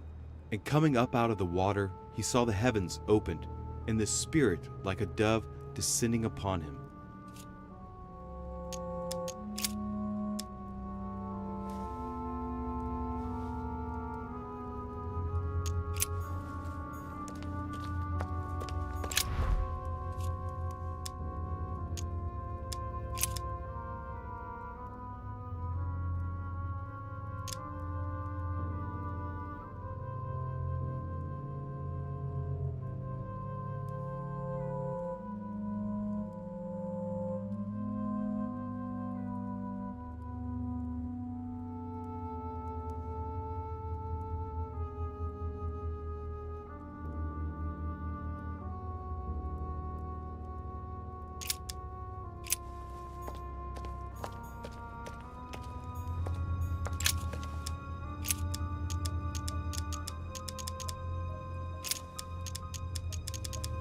Chapter 24, verse 3. Jesus rose from the dead on the 14th of Nisan, 3793, in Nazareth. He appeared with a halo above his head.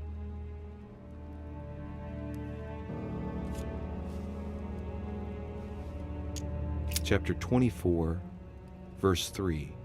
Jesus rose from the dead on the 14th of Nisan, 3793, in Nazareth. He appeared with a halo above his head. Chapter 24, verse 3. But when they entered, they did not find the body of the Lord Jesus. While they were wondering about this, suddenly 2 men in clothes that gleamed like lightning stood beside them. In their fright, the women bowed down with their faces to the ground. But the men said to them, "Why do you look for the living among the dead? He is not here. He has risen. Remember how he told you while he was still with you in Galilee."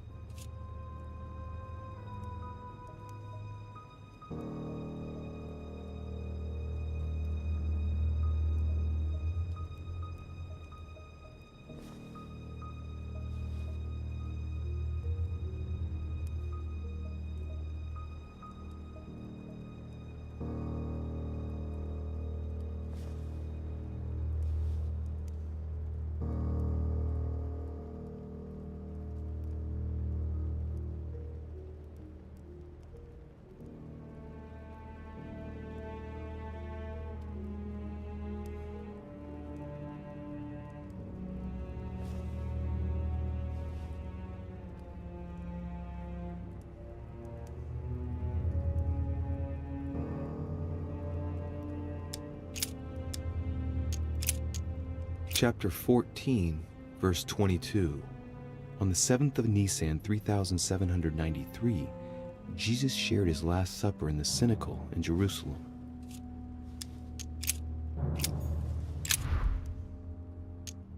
Let's see what combination corresponds to the chosen theme.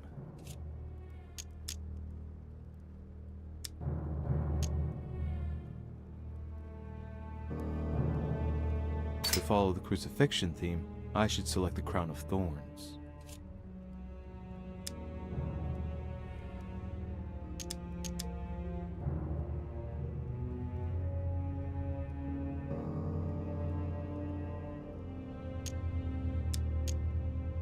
By following the clues in the Bibles and the architect's notes, the crucifixion took place on the 8th of Nisan 3793, according to the astronomers of that time.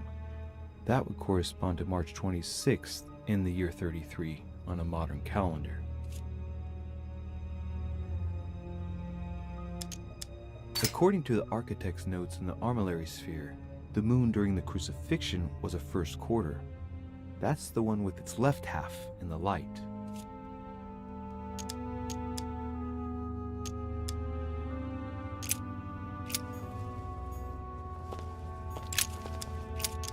Chapter 19, verse 17.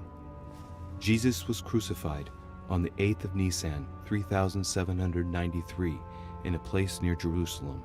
The Romans put a crown of thorns on his head. Chapter 19, verse 17.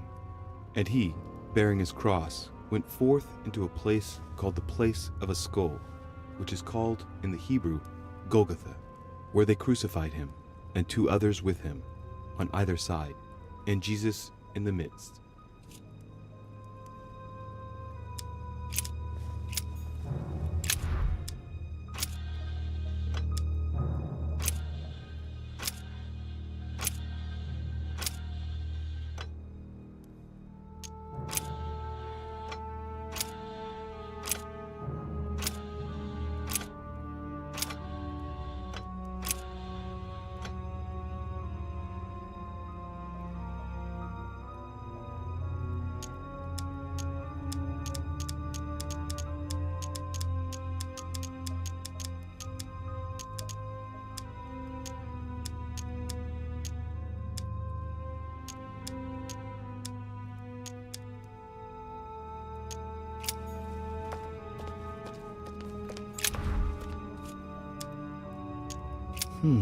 It looks like there are 3 types of inscriptions.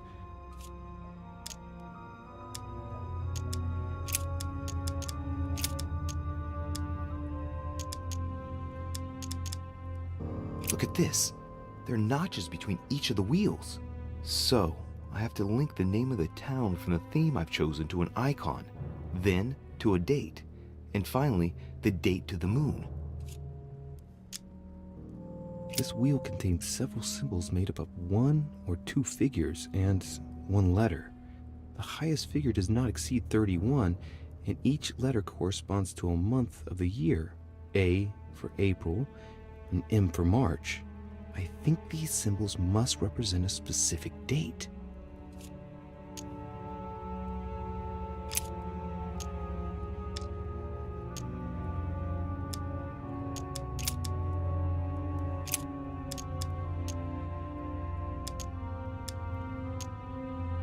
Now, given the difference between the number of icons and the number of towns, I think that only one path connects all the wheels with one another. Let's try to connect the theme I've chosen with the rest.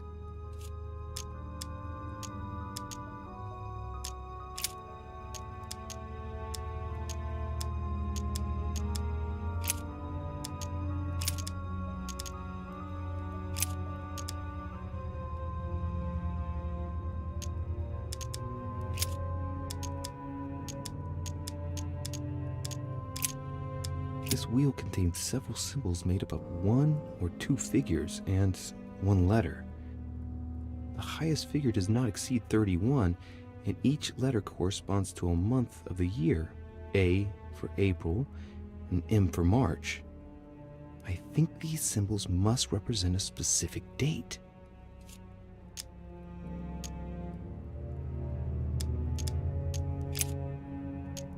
In the occult sciences, we represent the full moon by an X. As for the dark moon, called the new moon, in cults, it's often associated with something harmful.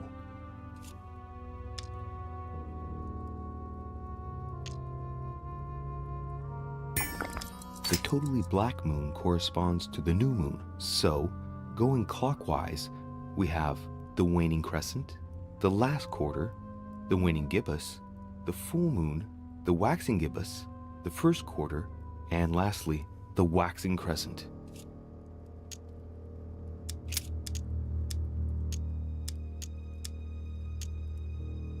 It looks like there are 3 types of inscriptions.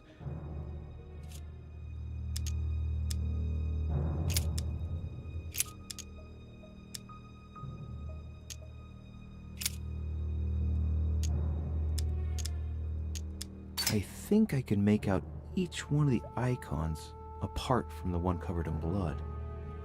Going clockwise from the one I just mentioned, we have the halo that represents the resurrection. The waves represent the baptism of Jesus. It's more difficult to identify the next one. Maybe a crib, and in that case it's surely linked to the birth of Christ. The red herring that my mother followed. Then, the symbol represents the crown of thorns that Jesus wore during his crucifixion. The dove also represents the baptism. Certainly another red herring. Then comes the symbol of the Trinity. And finally, the candle that must stand for the Last Supper.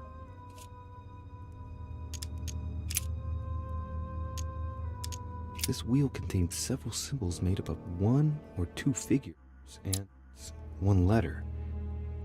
The highest figure does not exceed 31, and each letter corresponds to a month of the year. A for April, and M for March. I think these symbols must represent a specific date.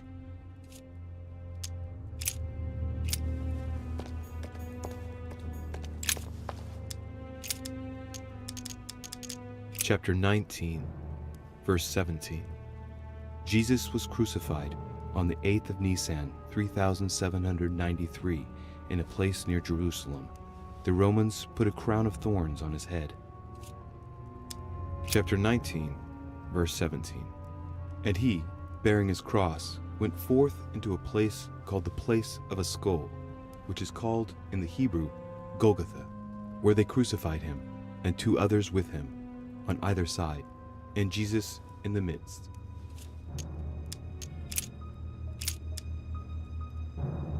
Chapter 19, verse 17. Jesus was crucified on the 8th of Nisan, 3793, in a place near Jerusalem. The Romans put a crown of thorns on his head.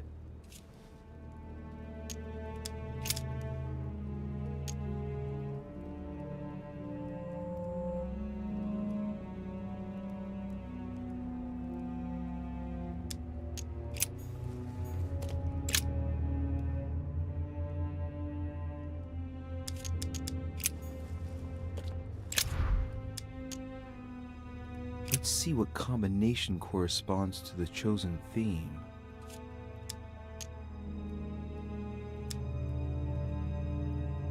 By following the clues in the Bibles and the architect's notes, the crucifixion took place on the 8th of Nisan 3793, according to the astronomers of that time.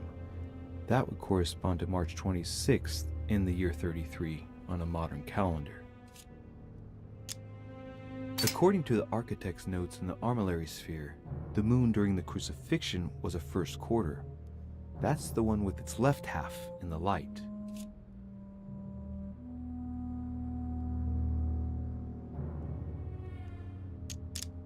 To follow the crucifixion theme, I should select the crown of thorns.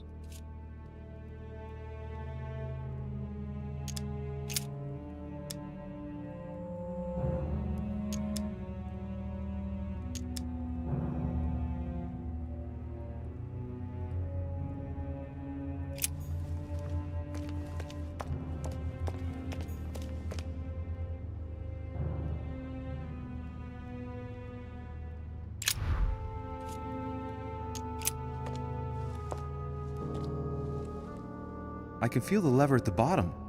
Good luck.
Reassure me, we aren't going to have to force that one, are we?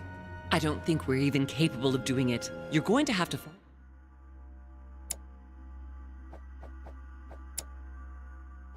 Way to open it. Why, and what's inside? One last thing before you go. Be Victor with and you go and...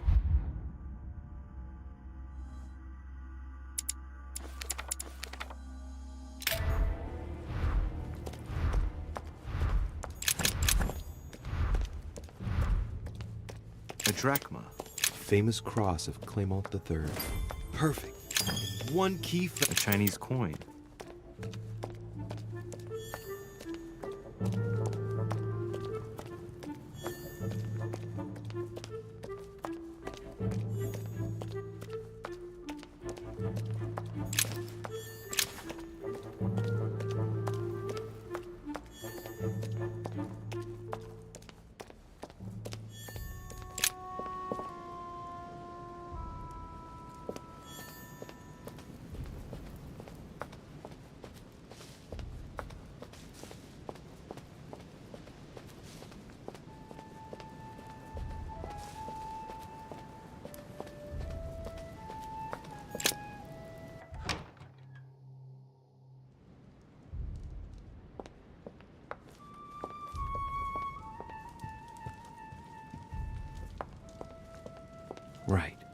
Let's see if the statues are in place yet. That statue is not positioned.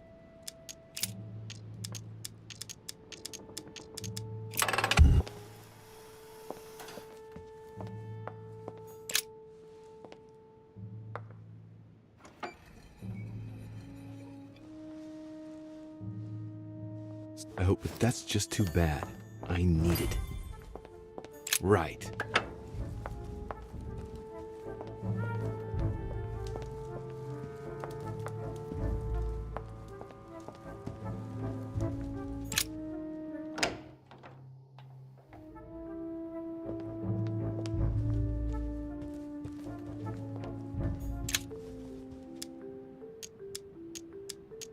A fragment of amber.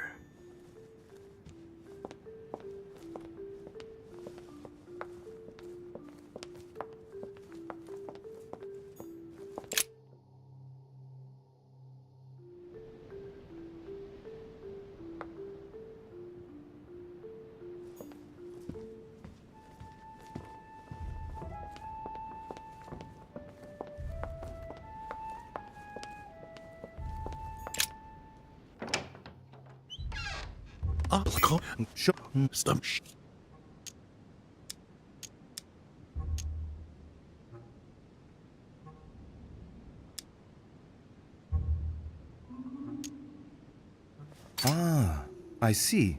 I know what it's about. Do you know who? Yes, but of course, Volner and Elizabeth. Volner hinted that he found a way to remain discreet. I admit it is. Well. Delighted to have helped, but. Of course.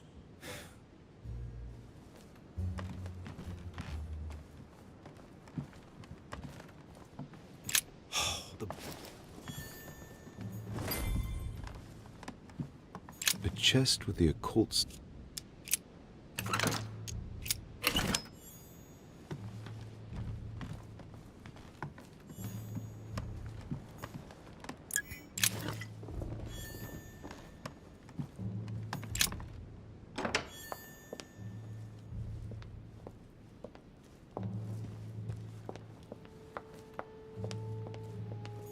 Monsieur Johann van Vo.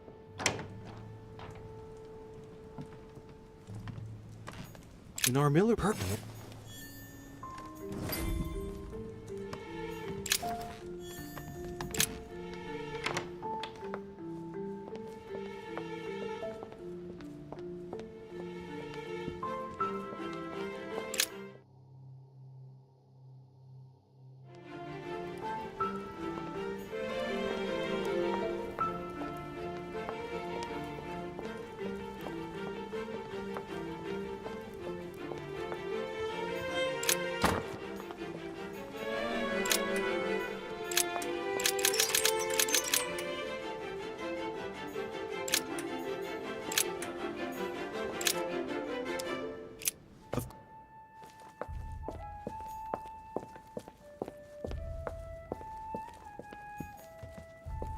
There.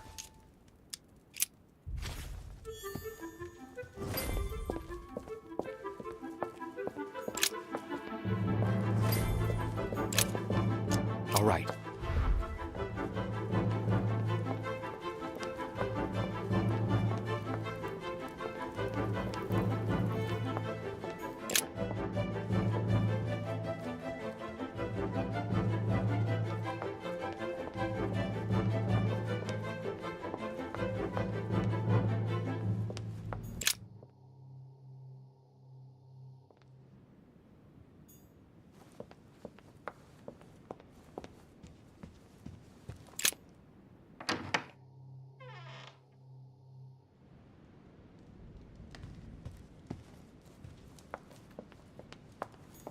The Song of Roland.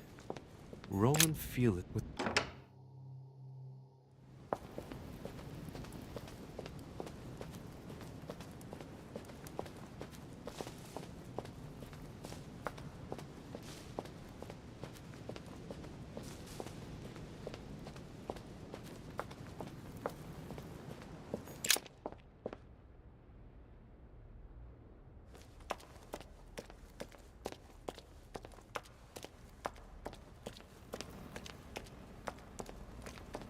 Carmelite water.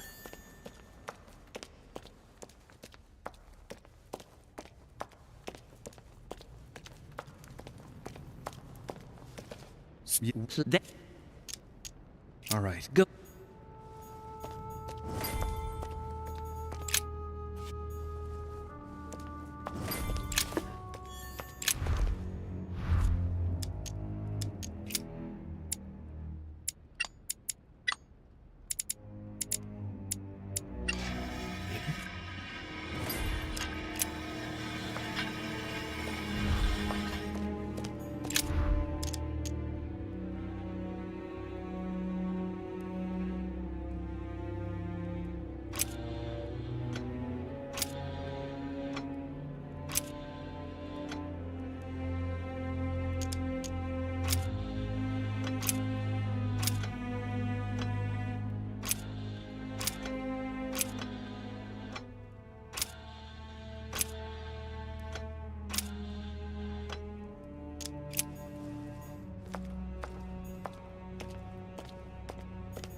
This exegesis contains open the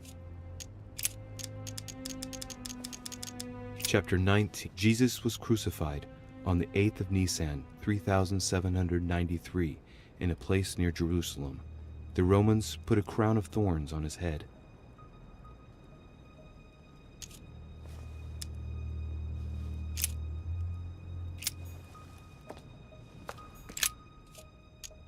During New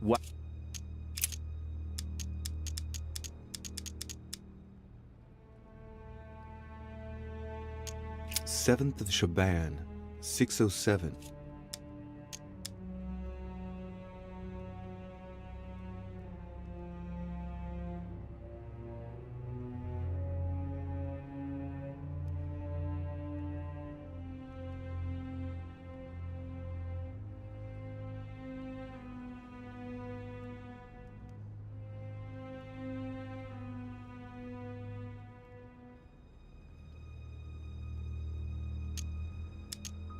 Seventh of Shaban.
Chapter 24. Jesus rose from the dead on the 14th of Nisan, 3793, in Nazareth. He appeared with a halo above his head.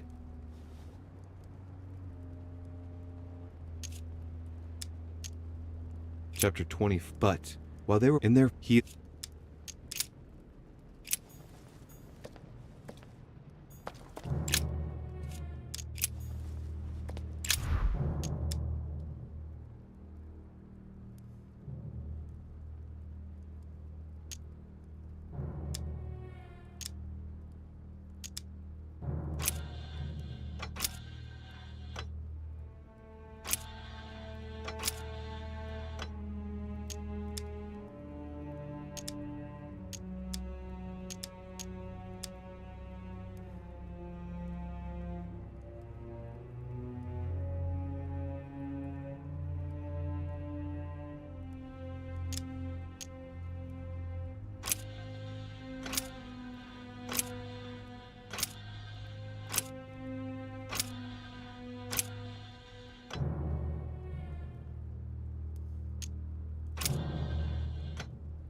see what combination core.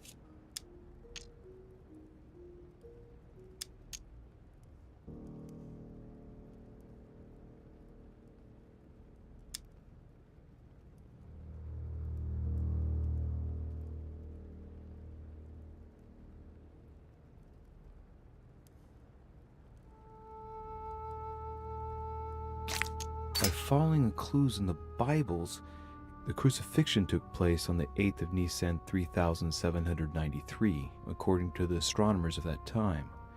That would correspond to March 26th in the year 33 on a modern calendar.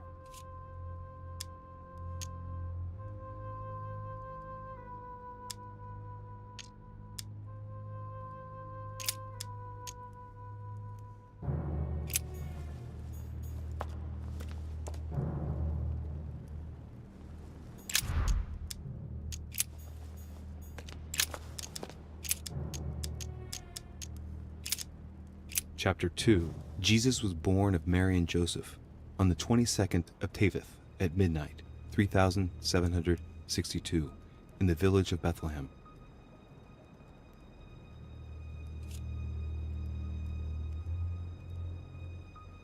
Chapter 2. And so it and there and lo. Chapter 2. And so it was that and she brought forth her firstborn son and wrapped him. And there were, and lo, the. Chapter 2. And so it was, and she brought forth, and there were, and lo. Chapter 2. Jesus was born of Mary and Joseph on the 22nd of Teveth at midnight, 3762.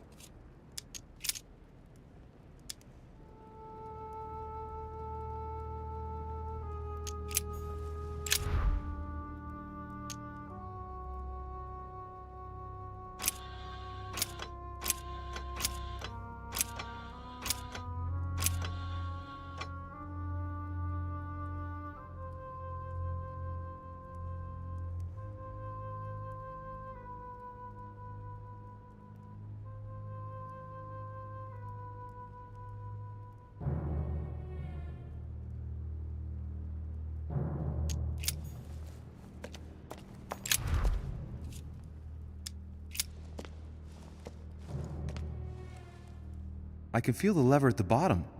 Good luck.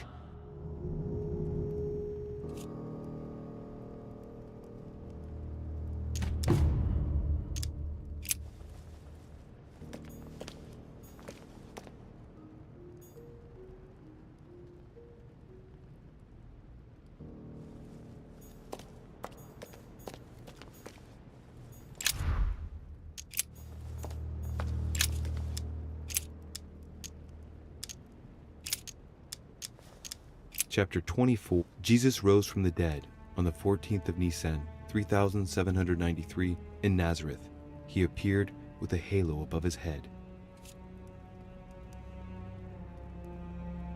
Chapter 24. But while they were wondering about this, suddenly, two men in their fright, the women bowed down with their faces to the ground. But the men said to them, "He is not here. He has risen. Remember how he told you while he was still with you in Galilee."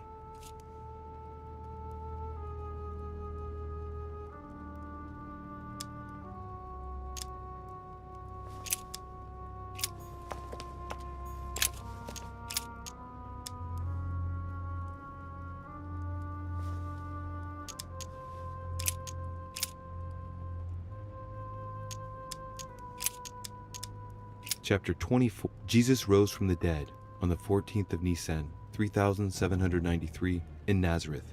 He appeared with a halo above his head.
Chapter 5. Jesus cures the sick and lame on the 8th of Adar, 3791, in Jerusalem. Chapter 5. Now, there is at Jerusalem, by the sheep market, a pool, which is called, in the Hebrew tongue, Bethesda. Having in these lay a great multitude of impotent folk, of the blind, halting. Jesus saith unto him, and immediately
I can feel the lever at the bottom.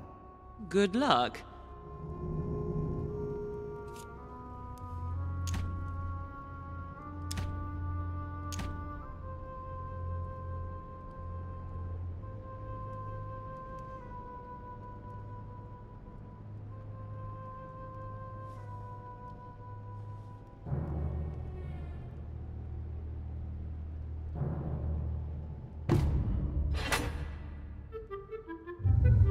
I never doubted you, my son.